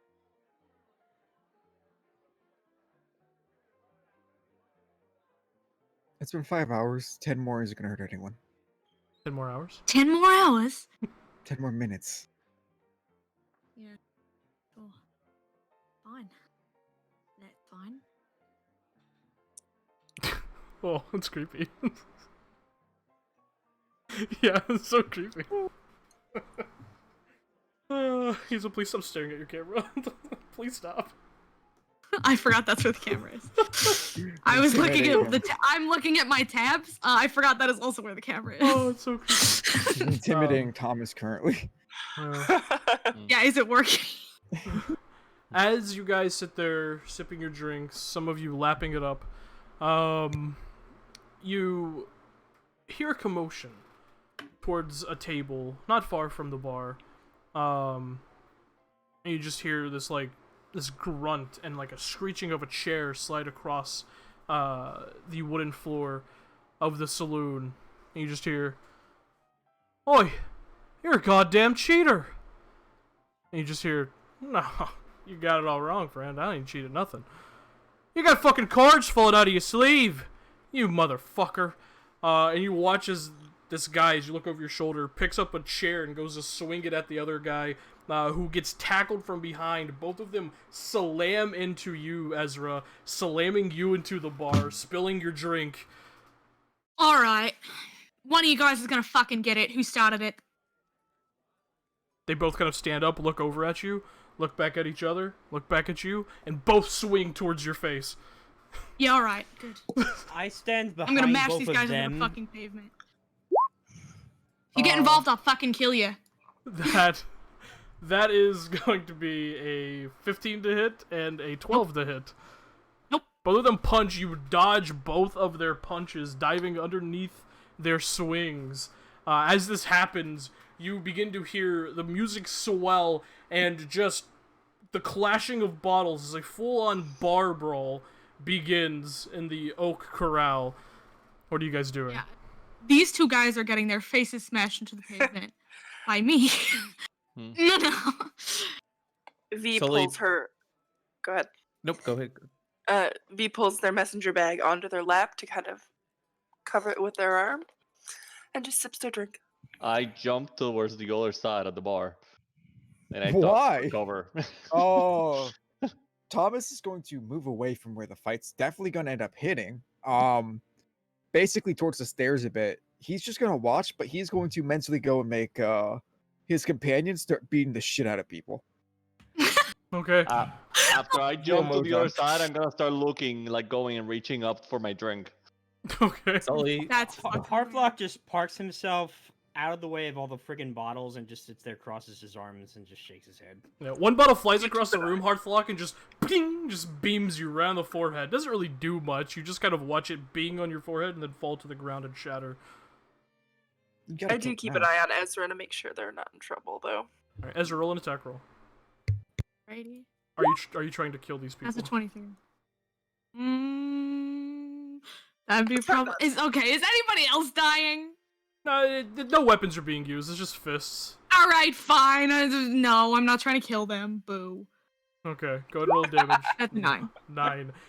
You rear back and punch one guy directly in the face. He stumbles back, crashing through a table, arms sprawled out, just like half unconscious, just laying on his back. The other guy looks over at you, snaps the table leg off of a nearby chair, and swings it across towards your chin. When you hit him, Thomas like, what a fucking punch! He's fucking he's having a good time. He's hyping me up. As he goes to swing it at you, you just hear this like there's this high-pitched squeaking as a Modron leaps across the bar and grabs onto the back of this guy's neck. He swings wide, missing because he rolled a natural 1. As the Modron is just on his back, just flailing his little tiny spindly metal arms on him. Oh my fucking god! You know what? I'm gonna clock this guy. He's going to assist him. He's going to use grab. Okay. Make a strength check or be restrained. That's so. He is fucking restrained. funny. So, what the hell is this? Get Fuck. it off me! Alright, go ahead and make a punch. Yeah. Which, by the way, I know these are all coming up as Eldritch Blast, but I want to make it clear. I am beating the shit out of these people physically. Yeah. My hand. 20 definitely hits, yeah. You just uppercut this guy, boom! And he, like, flies in the air just like a Superman punch. Uppercut, and he just crashes into the ground. You hear the air expel out of his lungs as he actually falls on top of the Modron, who, like, barrel rolls out from underneath him, springing to his feet. You just hear this, like, almost scraping flail sound, just this flink, as he just, like, opens up both of his legs and arms, just standing there like a victorious stance. Right. And the guy's just... At this point, as more, like, glass is crashing, you see Nate behind the bar just sipping his drink. You all just hear this... just this shotgun blast up into the air, and immediately all the commotion ends.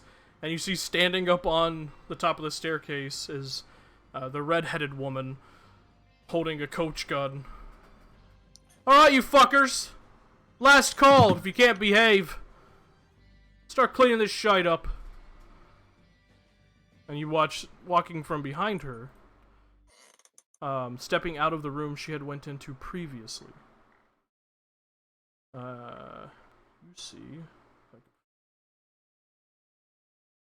You see a half-elf man in his late 30s with thick, dirty blonde hair. The sides and back shaved completely. He keeps a well-groomed full goatee. The hair a shade darker than on his head. You can see he's currently dressed in simple but elegant silk shirt and thick pants. Sleeves are rolled up on the shirt, revealing a bit of tattoos along his forearms. You can see over his shirt, kind of dangling, are 2 holsters, currently with weapon grips exposed. And he just kind of looks over the commotion. Well, that was a mighty fine way to stop that commotion, Priscilla. I appreciate that. You fuckers from the train, I'd like a word. And he steps back into the room. Fair enough. I get up and I clean myself up, and I jump over the counter again and start walking. I'm gonna lean down in front of the little Modron. And I'm just gonna pat him on his weird head. And be like, nice. Yeah. Nice. Yeah, you just hear this, Nice. just like, just a scraping sound. See that, man? Little guy knows how to fight. Good guy. The Modron is There going to he begin goes. cleaning, like instructed, but in reality, it is just pocketing everything. That's on the ground or in people, unconscious people have. It's just pocketing everything. This is out I of love this. Savaline, by the way. Cleaning. Ooh, let's see. Ooh. Love it. God damn. All right. So, Let's not keep the man waiting. you guys make your way You'll head upstairs. upstairs to... What are you investigating? That's for the Modron cleaning out. You can get Oh, back to that. okay. You know. Making Oh, your it's way fun. up the stairs, you can see like small bits of like wood falling from the ceiling as there's a huge hole just blown into it from the coach gun blast. As the redheaded woman Priscilla, as you now know her name, just kind of brushes past all of you, making her way down, kind of blowing a little bit of the smoke from the shotgun barrel. You guys make your way up to a well-furnished but tastefully decorated office. You can see it has a single gable window along the back wall that gives way to a very fine district, a district you haven't gone to before. You can peer just over the 8-foot tall wall of the High Ring Borough. And you see, from this view, this beautiful cascading waterfall landing into a large lake at the bottom of it.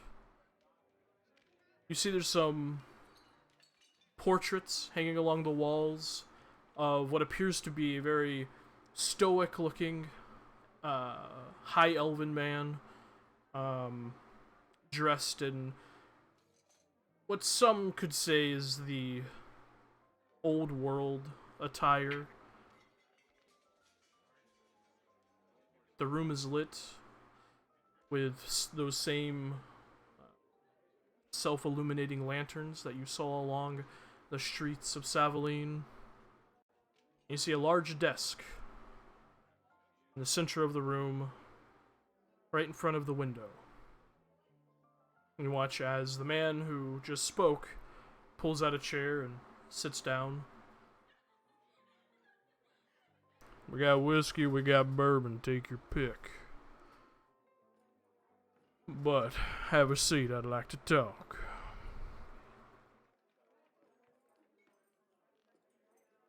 Right. He will sit Must without have taking. pour himself a bourbon and sit down. I'll take some whiskey. A nice little seat. Fold I in a little pretend I bit. know which one is which, and I just grab one of them. Well, just take a seat. technically, bourbon is whiskey. Shut up, you know what I mean. Well, actually,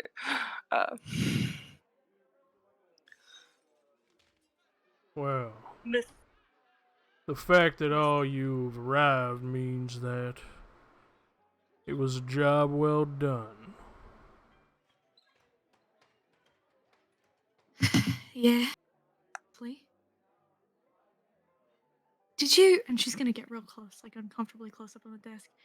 Did you tell a little more on the blow up the train?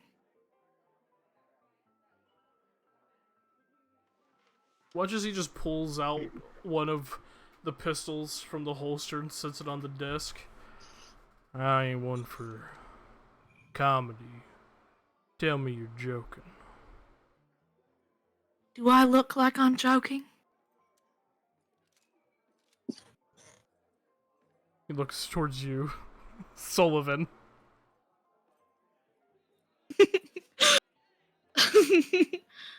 I've tattled. I've tattled. Sully's sitting there in his human-sized chair, and his legs are just dangling, and just swinging back and forth. He's poured himself a mix of both, and he's just swirled it and taking sips. Cocktail. Mr. Sully, did you destroy my train? I wouldn't exactly say a destroyed.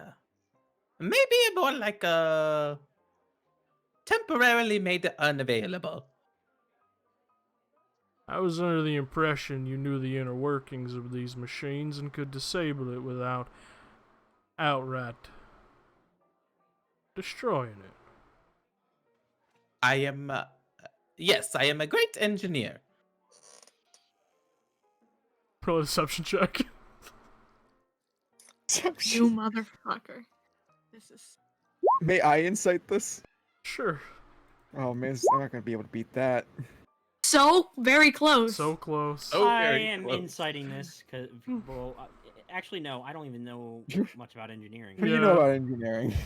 Yeah, he's inciting because he's an engineer. I'm actually an engineer. This motherfucker is an engineer.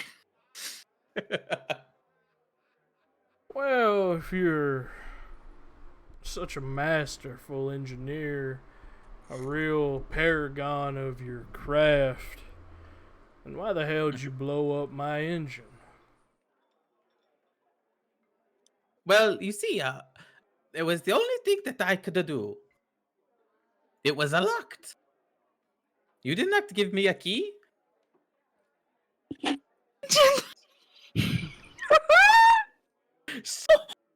Making a case there.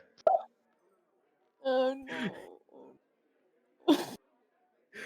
It was locked. Oh no. I'm so sorry. Fucking god. Good fucking god. Uh, It was locked. The that's what I'm engine saying. was locked. What kind of lock? One as big as me. One of those combination fuckers or a key type situation. Um, he looks for a second, swirls his drink, takes another sip, breathes in. I think it was a boat. Definitely a boat.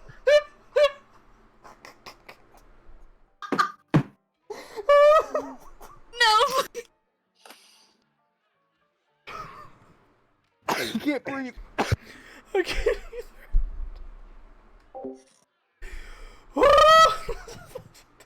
Phoenix, are you crying?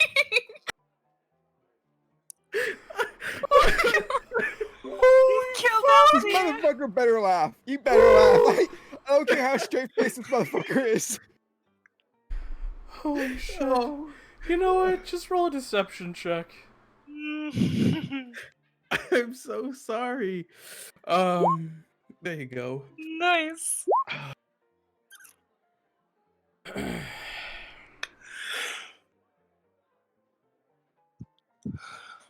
It was both. It was both. One, a two. I know, it was a crazy. Yeah, it sounds like a mighty tall tale. I mean, not that tall. I'm only like a 2'6". Yeah, but you're so much taller when you stand on your mound of bullshit that you're spouting. What are you talking about? Hey, you said you needed the engine to stop. And I made it do that, yes? He takes the gun and holsters it. Slams his hand on the desk. Well, you got the briefcase at least, I'm hoping. Yes, sir. Now, there were multiple cases in that car with just that description. It wasn't very detailed by your man Henry, so Like a deluxe. I brought both. I'm guessing it's this one, and she'll tap the locked one, but It just said case, so I did ask for clarification, and he would not give me any. And the Chasm Boys. What about them? He takes the cases and puts them next to his seat. We ran into them surely and defended ourselves when they attacked. I believe 2 or 3 may have gotten away. We did not pursue. And Robert Ivory? I Lemeth assume that was takes what the I'm gun thinking. out, swirling it around his finger, basically.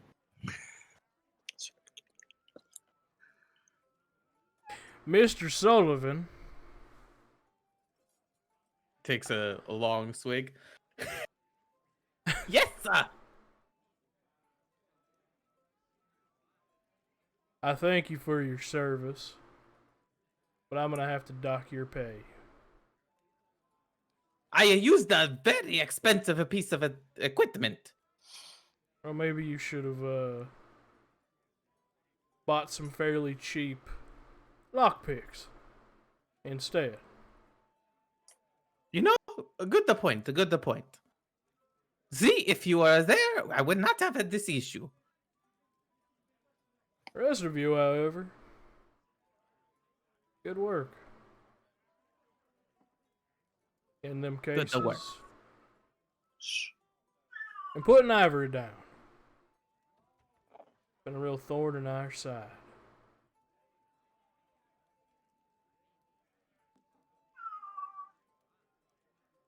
Does that mean there's possibly a bounty on him that we could collect? Somewhere, probably.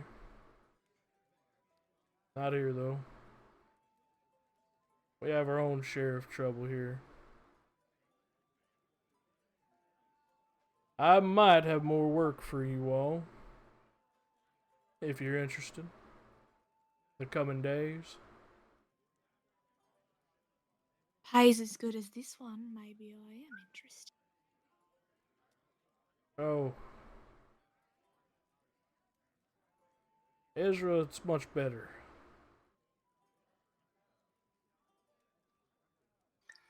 Well, I don't think we have any plans in settling quite yet, so Just Perhaps. really quick though, is this like a lock a pick kind of work, or is it like a boom kind of work? Mr. Sullivan, I'll be more detailed in any further,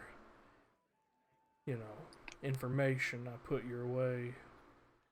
When I want you to I go appreciate that. blow up something else. It's mighty expensive.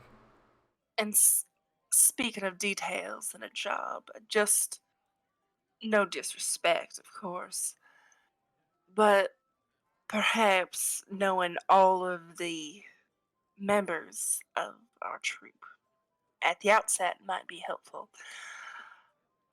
When we were hired, I was under the impression that it was just Ezra and I.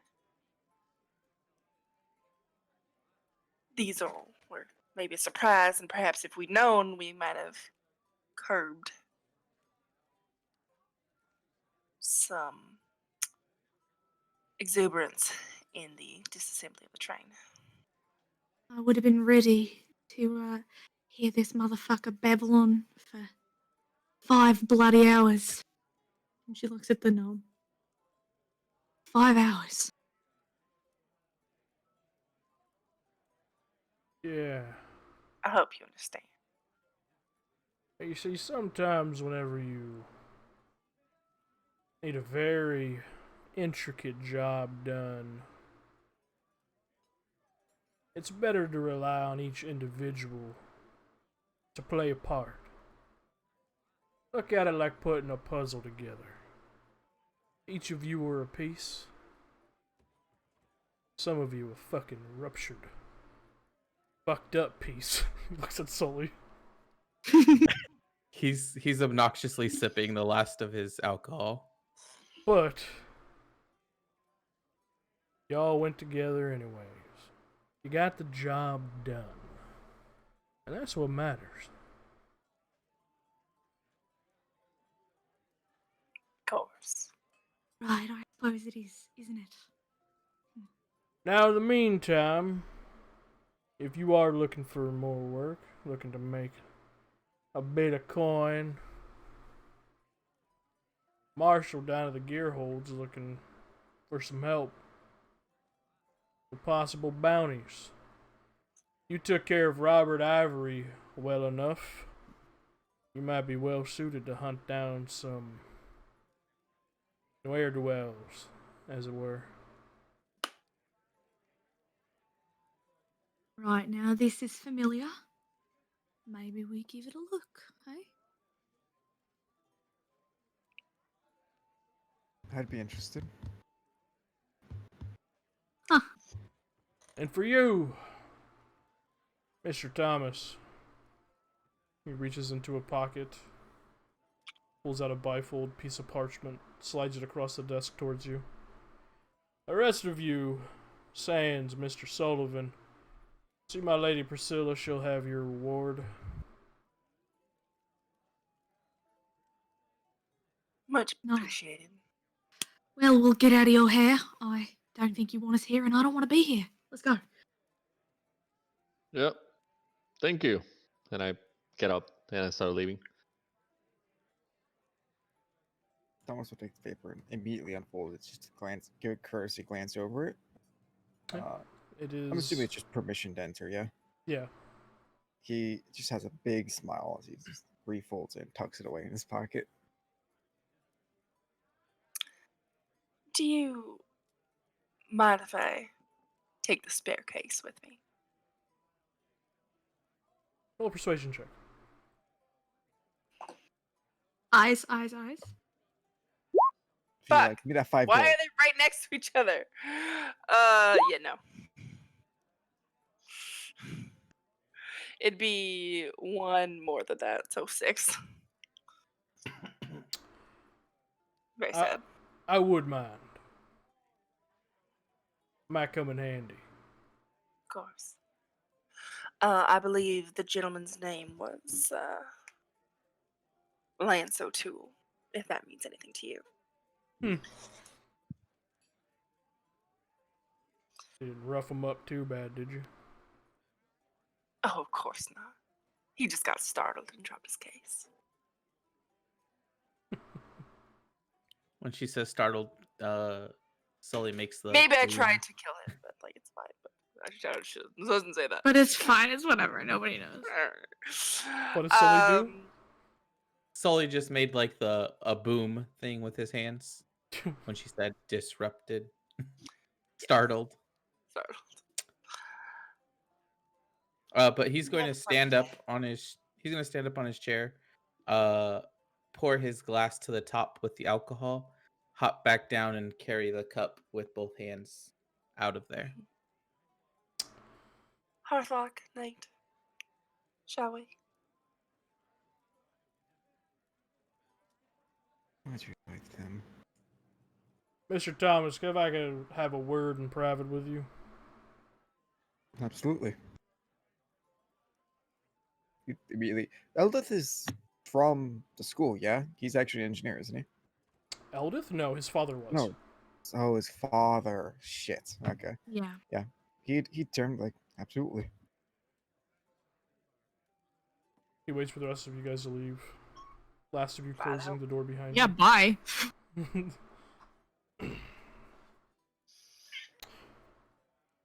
He kind of brushes a few fingers across his goatee as he looks at you. Now, my sources are rarely incorrect, but you are something of a engineering genius, right? That I am. Top of the class from the same school that your father graduated from. Ah, you're from tal'dorei. That I am.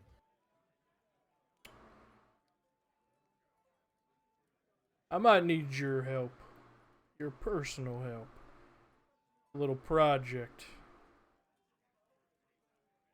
Little ways down the line. Wondering if I could count on you.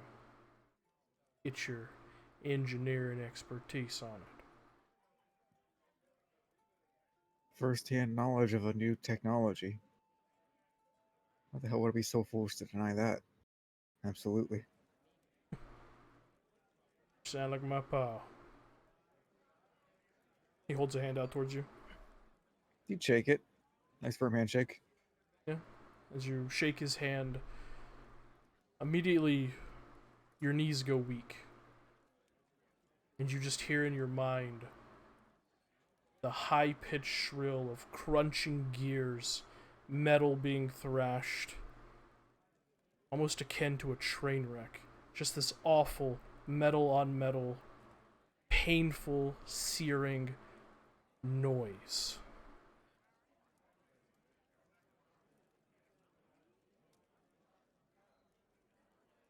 He releases the handshake. I look forward to working with you.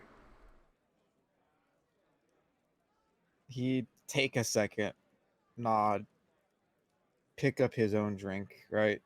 And, he'd go out, close the door, and immediately just chug it down and throw it down the fucking hallway and smash the wall a bit and, hold his head.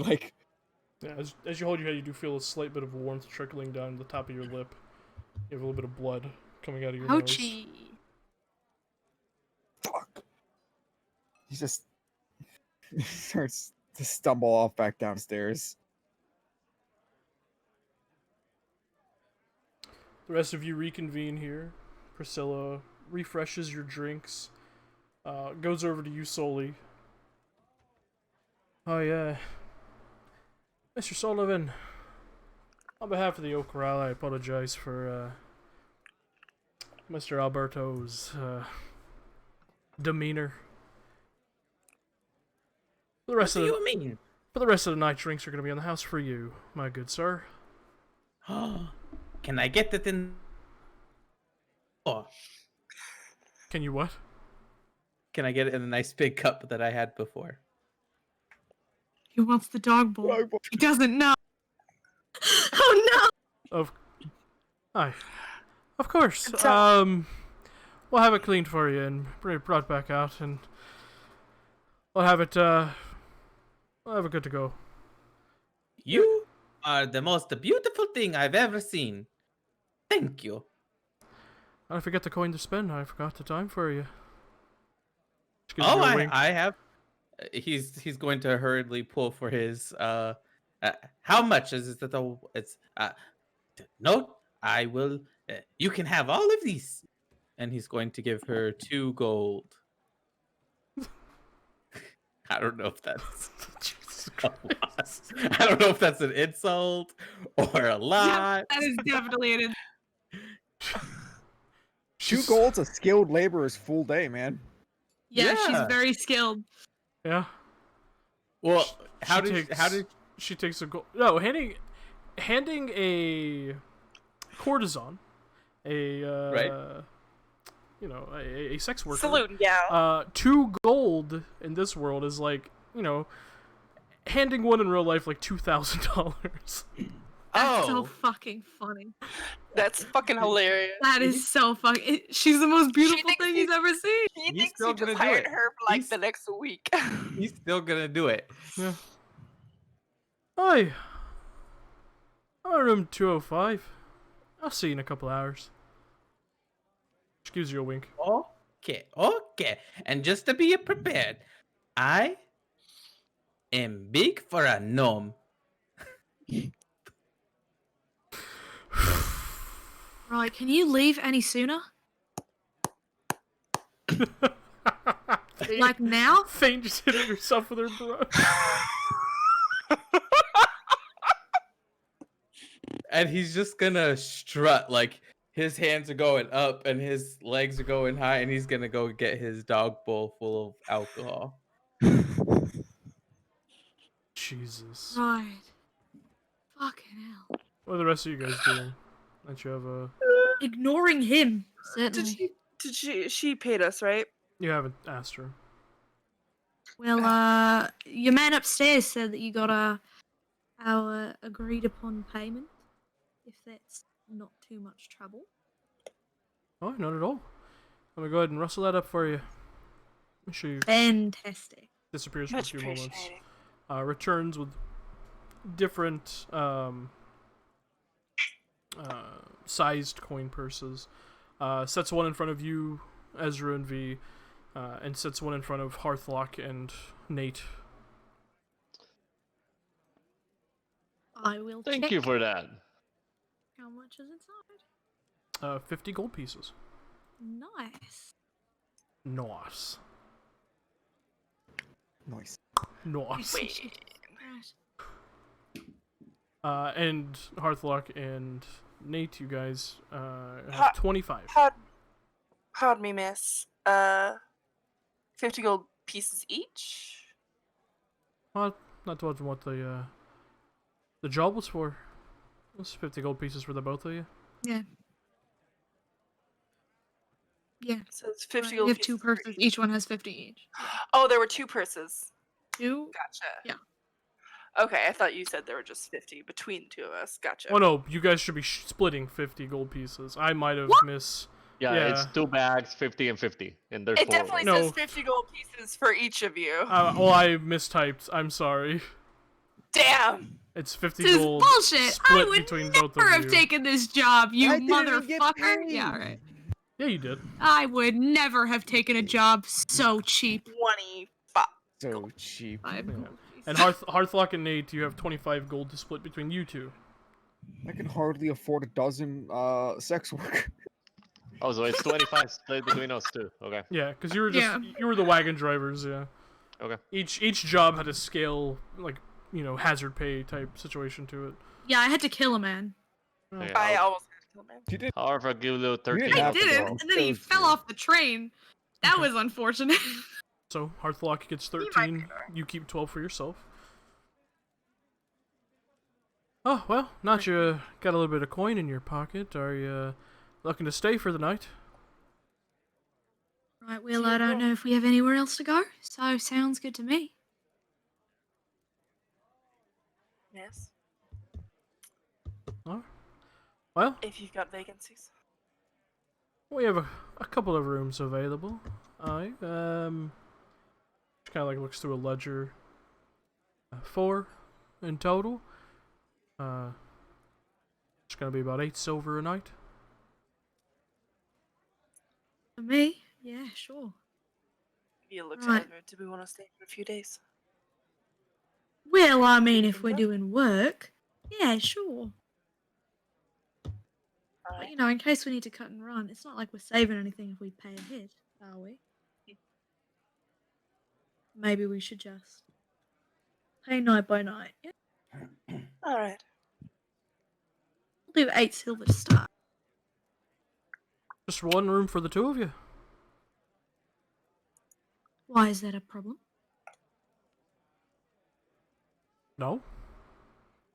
Right, yeah, then yes. Here, I guess it's my turn. I'll reach in and pop a gold on the table. All right. You're handing back 2 silver pieces. Mm-hmm. And for the rest of you, you're looking for rooms. Not Miss- actually. Is it okay if we actually stay in the stables though? You want We to got a beast. stay with the hay and the horse We- shit? I mean, that's your call if you want to. Sure. Yeah. Okay. That's fine. Do I am think I he's down got by now? animals. Yeah, you're down by now. They smell enough like it. I'm sure that's their normal bedding. I'm a night for myself as well. Woo. All right. It's a jolly bunch you got here. 8 silver for you, Mr. Thomas. Mr. Sullivan, you have yourself a room to stay for the evening. She gives you a wink. He Fucking hell. takes a big sip out of his dog bowl and you just look at her and just give her a wink back. Oh, Lord. How much were the drinks? Well, if you're looking to drink into the night like most of these fuckers do, we can start a tab for you. Sure. I'll pay for mine now. I don't plan on drinking anymore. Oh, all right. Well, that's 4 Got silver it. pieces. I offered for both of you. Well, nice. Thank Oh, you. for the both of Much them, we'll call it a solid gold piece. He'd hand. How about Yeah, he'll hand over the it's silver. Sorry, 18 silver. Okay, That's math. that's GG. math. And for you, big fella, are you looking to stay in the stables with the hay and the horse shit, or are you looking to get a room? I'm afraid the bed might be a bit small for your large frame, but we can make accommodations. I'll stay in the wagon. All right.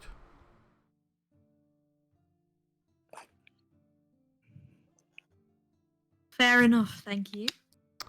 Right, well, enjoy yourselves. If you're looking to get some food or more drinks, just let us know. And she looks back over at Sullivan. I've relieved Alberto for the evening. You shouldn't have any more problems. Again, sorry about that. He doesn't even realize he's just chugging away. He'll, with a dog bowl in front of his face, he'll wave with the other hand. Right. Yeah. She goes off to do her other business. How many screws do you think are loose in that little moron's head? You think he's got a brain rattling up around there? A little just empty space. Maybe it's tiny. You think if he shakes his head, you'll hear it bop back and forth. Well, it's gotta be tiny. He's got a tiny head. I mean, he's just, I'm gonna go. Just gonna go upstairs. pocket-sized. Not gonna get into any more fights. Ow! Fucker! Well, I'm not making promises. Circa bit you. I'm not making any promises, but you know. Tune in. It's been a long day. Not every day you get, what was it, 2 bullet wounds? Right. 2 bullets, a crossbow bolt. No.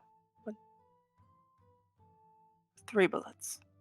So a whole lot of pain, basically. I'm very tired. Yeah, right. Sleep. Be up in a sec. So tired I forgot my accent. You know, that happens to you. I've been almost doing a southern accent this entire time. I keep muting and repeating the 3 sentences I practiced in this accent to try and keep it desperately, but every time Tim talks, I almost lose my mind. Isn't that funny? That's Not fine. funny. You just do a very rich southern accent and it just makes me want to die.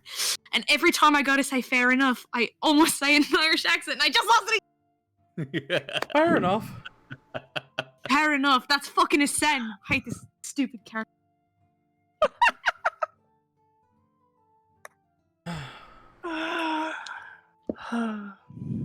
Right, well, I'll be up in a sec, so get out of here. Yeah? All right. Good. Well, gentlemen, it has been a fascinating day. I hope you all get your rest. Lovely to meet you. You as You can well. call me V, by the way. They'll go upstairs. Hello, meet you, V. Right, Well, yeah. Definitely good to meet you. And I go and I finish my drink and I start heading outside. Okay. Are you retiring Yeah. as well? I mean, I go. Just grunts in departure and nods. No, not Yep, you. that's about as much expected out of him. I got a little bit more party left in me, so you know, be down here for a while. You? I could do for a few more drinks. That's what I like to hear. Nice. You just hear,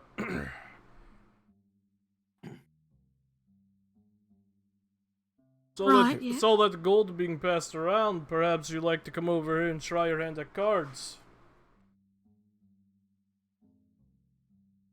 I mean, and she just looks at Thomas.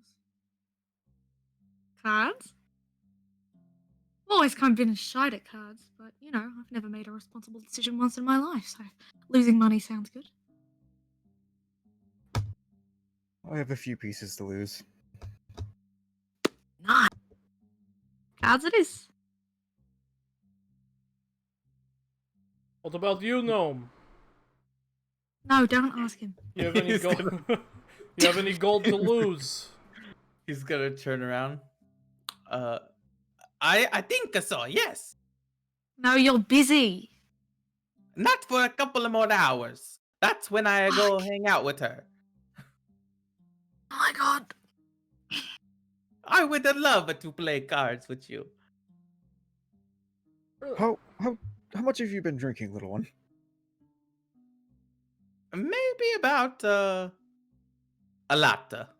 He's going to 70% pull out the alcohol pocket now? watch. He's going to pull out the little pocket watch he has from his pocket and flick it open and point it at you, basically. Like he crouches down to get to you and points it at you. Goes, "It's already been a while. I think she's waiting," and pats him on the face. Oh Lost my track of fucking time. Yeah. Okay. So this 2 foot, what? 2'6"? He's 2 been foot drinking, yeah. 6. 2 foot He's 6 been has just had going to town on at this dog least bowl. 2 This man dog could be bowls drunk. worth the drunk upstairs. Like 4 regular person drinks. Sparkle, Done. sparkle emoji, trauma, sparkle emoji. Okay, don't come at me. Go at me. I am gonna piss my pants. How is he Well- doing? He doesn't look like he's about to die. No, he's. Does he? he looks tipsy, but the gentleman at the table kind of holds his hand up. Wait. If he has money to throw down, let him. I Oh my have god, the I'll bet money. double if you don't let him play. I'll bet double if you don't let him play.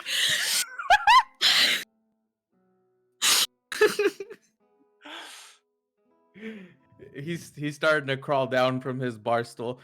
He's probably at the top of the counter, and he's like hanging onto the countertop, wiggling his little legs, trying to reach for the floor before he realizes, and he just lets go. All right, I'm ready to play some cards, and I just have to let you know that I am the best there is. Man upstairs probably won't hire us again if I kill him right now, would he? Are you speaking about God? Yeah, gods, actually. Which one? Pick one. You know? I am picking that chair right over there. Right. Well, I'm gonna pick the one on the other side of the table, all the way over there. Far away from this whole mess. So. Do you have a booster seat? I need the booster seat. Just stand on chair, little one. I need the boosters. The little mole's gonna hold him up. Oh my fucking god. Yeah. Love this. He mentally tells him, just hold the little idiot up. Give him a shake every now and then. Oh, this is a perfect. You just hear this just grinding sound as the Modron walks over and just lifts you up. Oh, With this is little quite a spindly nice. arms. Yeah, just Tiny little just arms. pinches you. Oh my god. Right. Well, this is a fairly simple game with simple rules. It is known as Cerberus Breath. It is a common game amongst the denizens of the Fire Plane. Fairly Like simple. cards on the fireplace. Oh, they play cards everywhere. Most places are boring. The goal of the game is to reach closest to 18 without busting over that number on up to 3 cards. You will be dealt 3 cards. The first one will be visible to everyone at table. The rest, you can choose to keep secret or make them visible, up to you. Players may choose to fold at any point in this game, although it is not recommended until after second roll. After all players have held their hands, we will determine winner by whoever is closest to 18 and divvy money out from the pot. In the case of a tie, split the pot between the people who tie. Simple enough. Unless someone has rolled a 2-headed Cerberus, which can only be beaten by a perfect Cerberus. I'll let you know if you get those. The ante is 5 gold pieces. Well, Sully, like, I don't think I have gold. what's Good the thing point for of the money? guild artisan back Don't there. spend it, right? He So watches 5 this, gold it is. he watches this like gruff-looking human man. These thick eyebrows, these dark eyes, and these like sunken sockets. Thick tuft of hair that just kind of goes back in this almost like mullet. Just like thick tuft mullet. And he has this somewhat scraggly beard. He takes 5 gold and just puts it in the center of the table. Before each round, you can up the ante if you wish, or you can stay. But if someone ups it, you have to meet or increase, or you get the fuck out. Okay? Right, simple Okay. enough. Sully's gonna pull out. Have I just curious? Have I ever played this game before? Make a history check. History.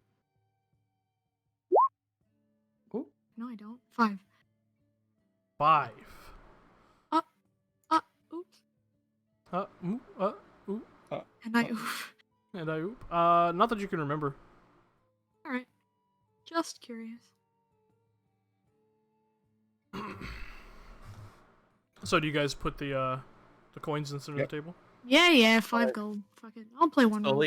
Sully's gonna begin to put 6, and then as he's putting the 6th, oh, not you sneaky little thing, and he'll pull it back. Clearly inebriated. Jesus. All right. We deal first card. It is visible. Flip it over when you receive it. I need everyone to roll a d10. Alrighty. You're about to bring out the deck of cards. I was excited. No. Fuck. That's good. Okay. 4, 2, and 8, and a 7. Oh boy. Oh boy.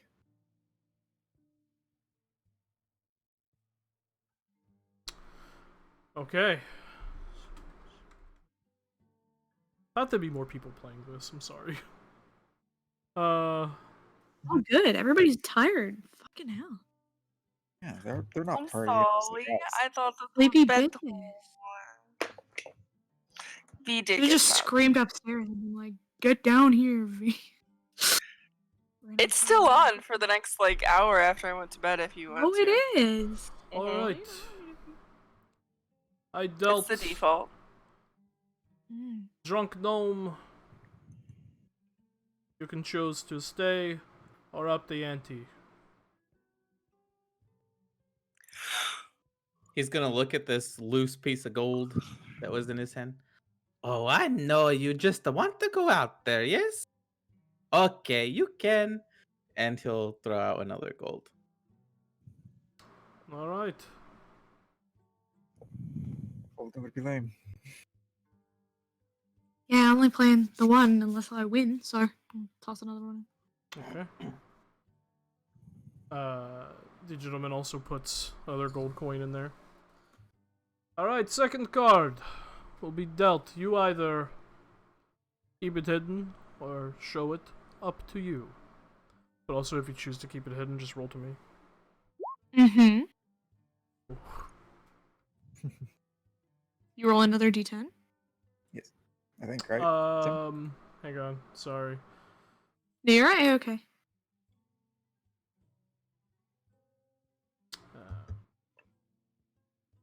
Yes. Roll another d10. Just so you know, I forgot to mention this. If you roll a 10, it may also count as a 1. Oh, cool. Got it. But no, I'm sorry. Next card is a D8. I apologize. Next card is a D8. Sorry. Damn it, Tim. I I am rolled sorry. so good. But Tim, I can't change this. Oh, I need less the good. high number. Sorry, it's a D8. I rolled Right. less good. Oh my god. There's I've no way lost. I win this, you guys. I've actually I don't lost. even think I can win. Tim just lost the game for me, the piece of bastard. Ah, Piece of bastard. piece of bastard.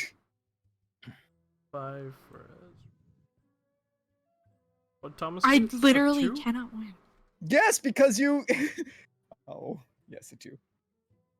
Until I got a 7. Yo, Sully wins this. Sully has won this. Sully has won this. I Oh, genuinely don't think any of us You can. you guys rolled to me and I said your shit out loud. My bad. I mean, it doesn't matter. I had a No 10 secrets, originally, but fucking then guys. Tim stole the win from me. It continues. All right. Dragon Lady. Yeah. You want to up the ante, fold, or stay?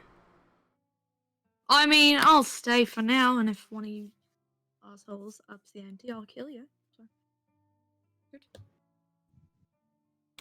Well, I'm raising 2 gold piece. Boring.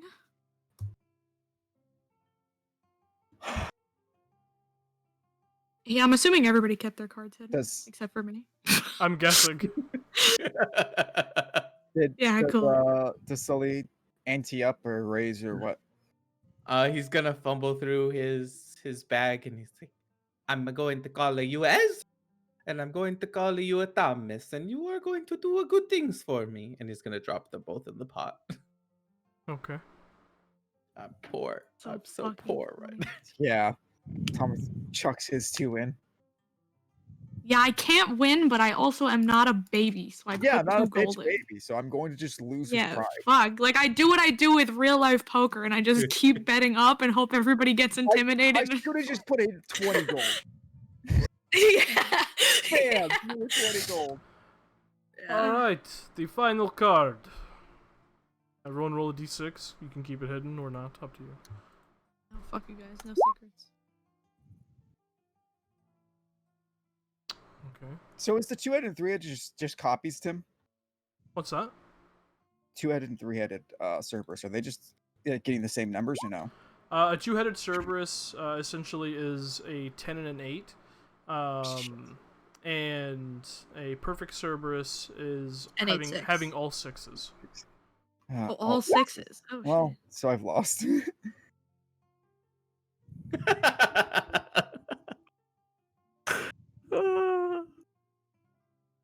Oh, yeah. I was. Oh, did you roll over, you poor I motherfucker? did. Yeah. Is there a did. break? I bet it's just the closest. 18. No, No, you gotta get. if you go over 18, it's it's lost. blackjack. Yeah, it's blackjack, basically. I thought it was like blackjack, but I didn't hear about breaking, so I was like, oh. All right, what No, is it's your- blackjack, but with 18.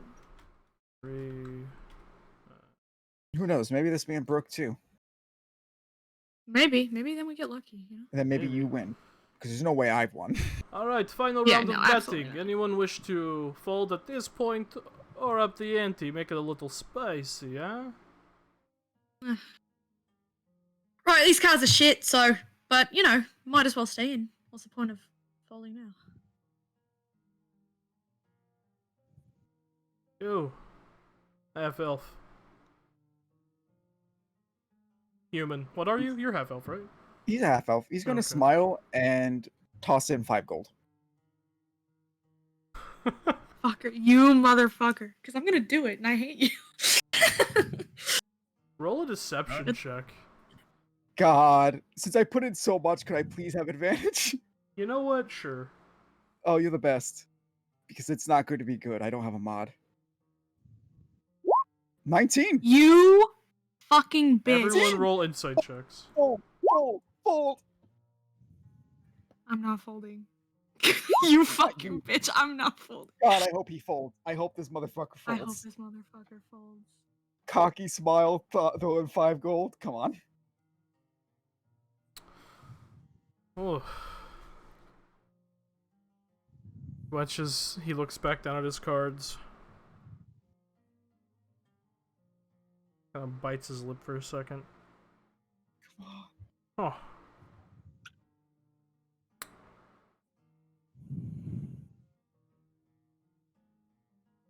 Perhaps Lady Luck is not on my side this evening. You motherfucker. And he folds. You Okay. motherfucker. Did Ezra tip in or fold?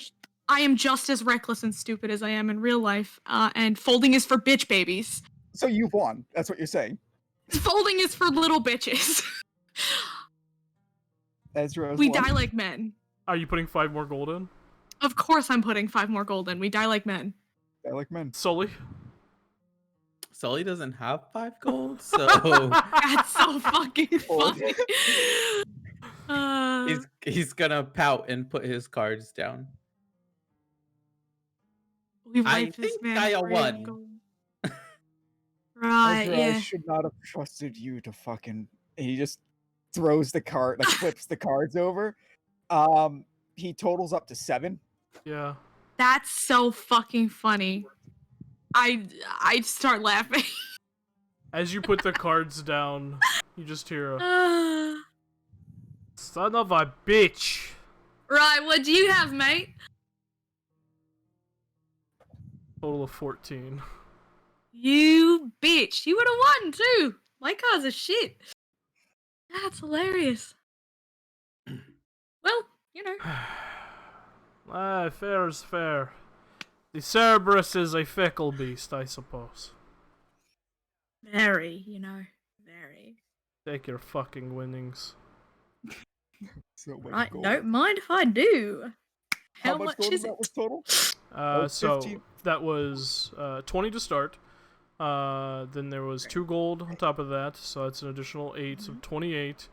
And then I think two more after that. Yeah. There's a 1 gold. No, it was 1 the first time, One and the then it was first 2 time. the second time. Okay. Yeah, So and then lastly, 24 Left- plus 8, 32 plus, so 10, so 42. 42 gold pieces. 42 gold. God, 42 gold. You just became rich, and I just became poor. I just became rich. No, don't Absolutely. worry. You helped me win. Sully This also- motherfucker's not getting any money, but you did just help me win, so you get a little bit. You get a little bit. It was a nice play. I'm just gonna collect my gold and hold it all in my little hands. My little hand is overflowing. And I put most of it in my bag, and I take like 12, and I will hand it to Thomas. That was a nice play. You made me a fairly rich one. If only you would have folded. By the way, I backed you almost exactly what I started with because I Yeah. little bit gold loss. It's like I was really hoping you would fold. I should have expected otherwise. When Do you... I look like the person to fold ever? Well, I'm all Yeah. fucking gamed out. Congratulations, Dragon Lady. Fucking bullshit. Thank you Hate very this much. Fucking city all Nice the time shit. taking my. He just gets up and leaves, cussing. Oh, poor guy. Lost all So of the drinks are on gold. you, That right? sucks. Drinks are absolutely on me. Now, anyway. I mean, they're partially on you. This is all your fault, anyway. It's mostly on Sully. Yeah. You know what? Fair enough. Thank you, little moron. And she'll pat him on the head. You're a very welcome. Right, now, are you actually running late now? I think it's time you scuttle along like a little bug. Oh, all right. I have an appointment to make a little Sully's. Oh, Right, yeah. I That's don't the think worst thing I've ever heard. Wow. That's Lamb- cool. lambskin solid condoms do shit. exist.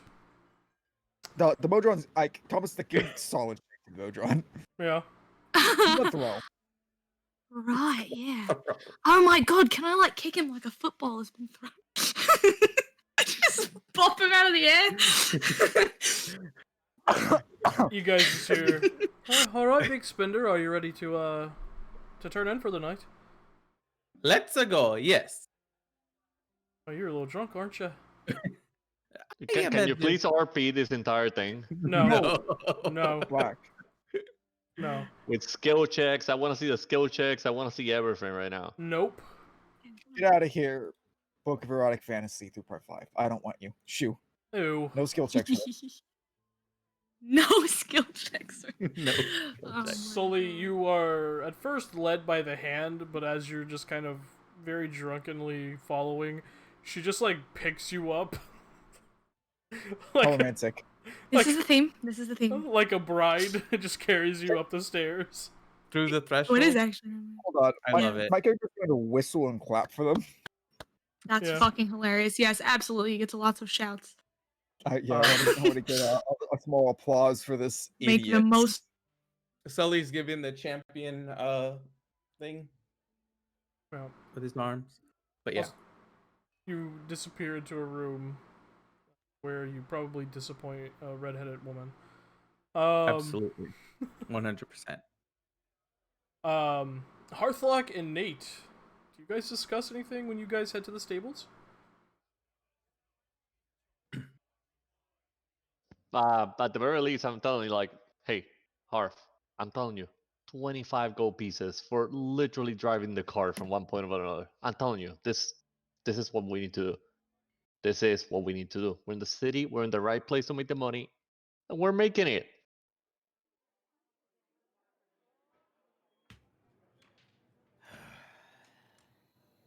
Look. But at what cost? Hey, Sora, I can't hear you. I don't know if the others can, but I can't hear you. Sounds very, very low volume. No, it's really low for me as well. Okay, Alright, can you hear me now? Yeah. a lot better. Thank you. Sorry, I was leaning away from the mic. Yeah, I know exactly what you mean. It's a little sketchy. These people are dirty as fuck, but nonetheless, again, we're making money a lot faster than actually just doing it. Doing the crappy job that nobody wants. If we actually start doing things, by the law, um, it's gonna take a fucking forever to put any amount of money together. We're not gonna get anywhere. As long as it doesn't get extremely illegal, I think we're on the safe.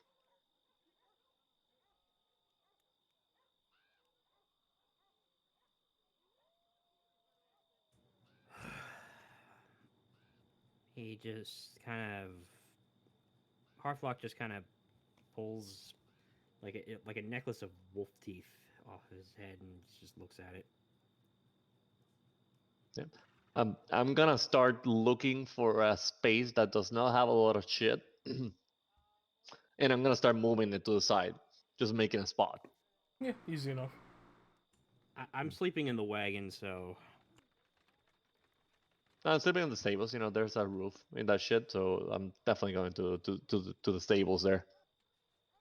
Yeah, the stables isn't far from the Oak Corral, just for simplicity's sake for people who are traveling and need to get their stabled animals and beasts of burden quickly. Okay. Yeah. I'm probably just sleeping there with Kunagi. That's pretty much how I do. Okay. I just stare up at the clouds and the stars,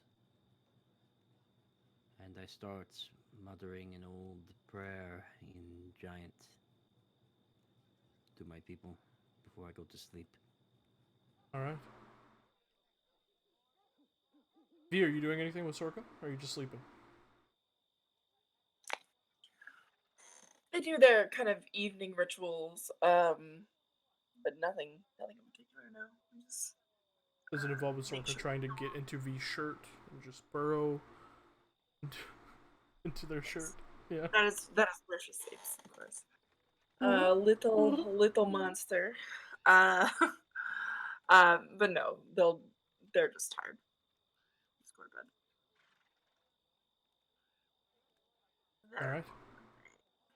Anyone else wish to do anything before we call a close to this first evening in Savaline?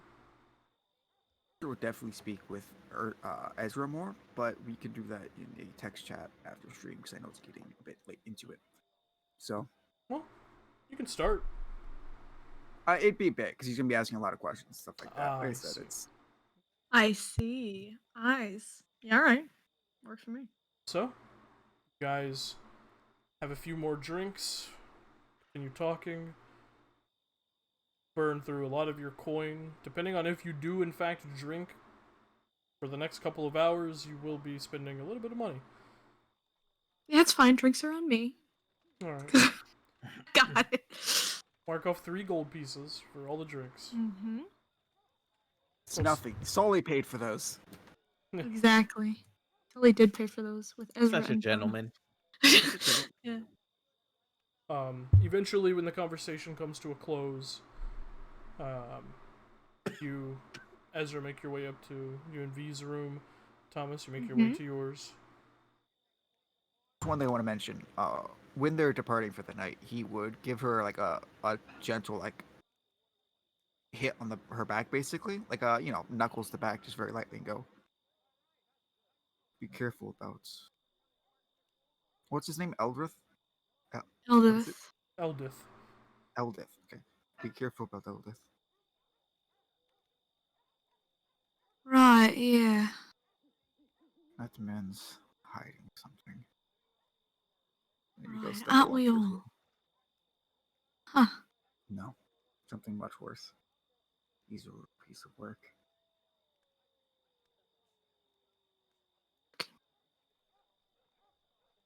Man's hiding something. Yeah, that's fine. Whatever. Ignore. Alright. You guys make your way to your rooms. He's probably passed out by this point, maybe. She's finishing. They're finishing writing in their journal, and then yeah, just kind of waiting up for Ezra, but just. I'm like not gonna say anything about it. They're like, I've been writing in my journal. Leave me alone. Right, yeah. Just make sure they get home. They get home. Safe. Yeah. Yeah, they bop into the room and conk down on the bed. And out. Yeah. Out. 99. So, as the first night in Savaline comes to a close, the occasional sound of traveling horse hooves, paved cobble of the streets of the city, the occasional deep whistle of the steel soot train yard, as things are being tested well into the night. You all eventually find sleep in the oak corral or the stables outside of it. That's what we'll call our first session to a close. God, What a guys. fantastic session, What a guys. banger, you guys. What a fucking I banger. want to Yeah. know so much about all of you. Yeah. What is Sully's fucking deal? Except Oh for my Sully, I goodness. know everything I need to know What? about him. Yeah, I know need to everything know I if you need to know love about him. yeah. What was What that? is I love him and cherish him. Fox? And also like Kanuki? Kunaki. Yeah. Kanaki. Kunaki, yeah. Wait, what is she? Kunaki is a fox. I know, but Just a they're big like fox with two ginormous. tails. It's Just a it's big old fox. It's a pretty fox. Pretty Yeah. fuck. Hey, Should we I say goodbye will. to the internet, Tim? Yes, Yes, we should. Goodbye, Right. internet. Goodbye, Bye, internet.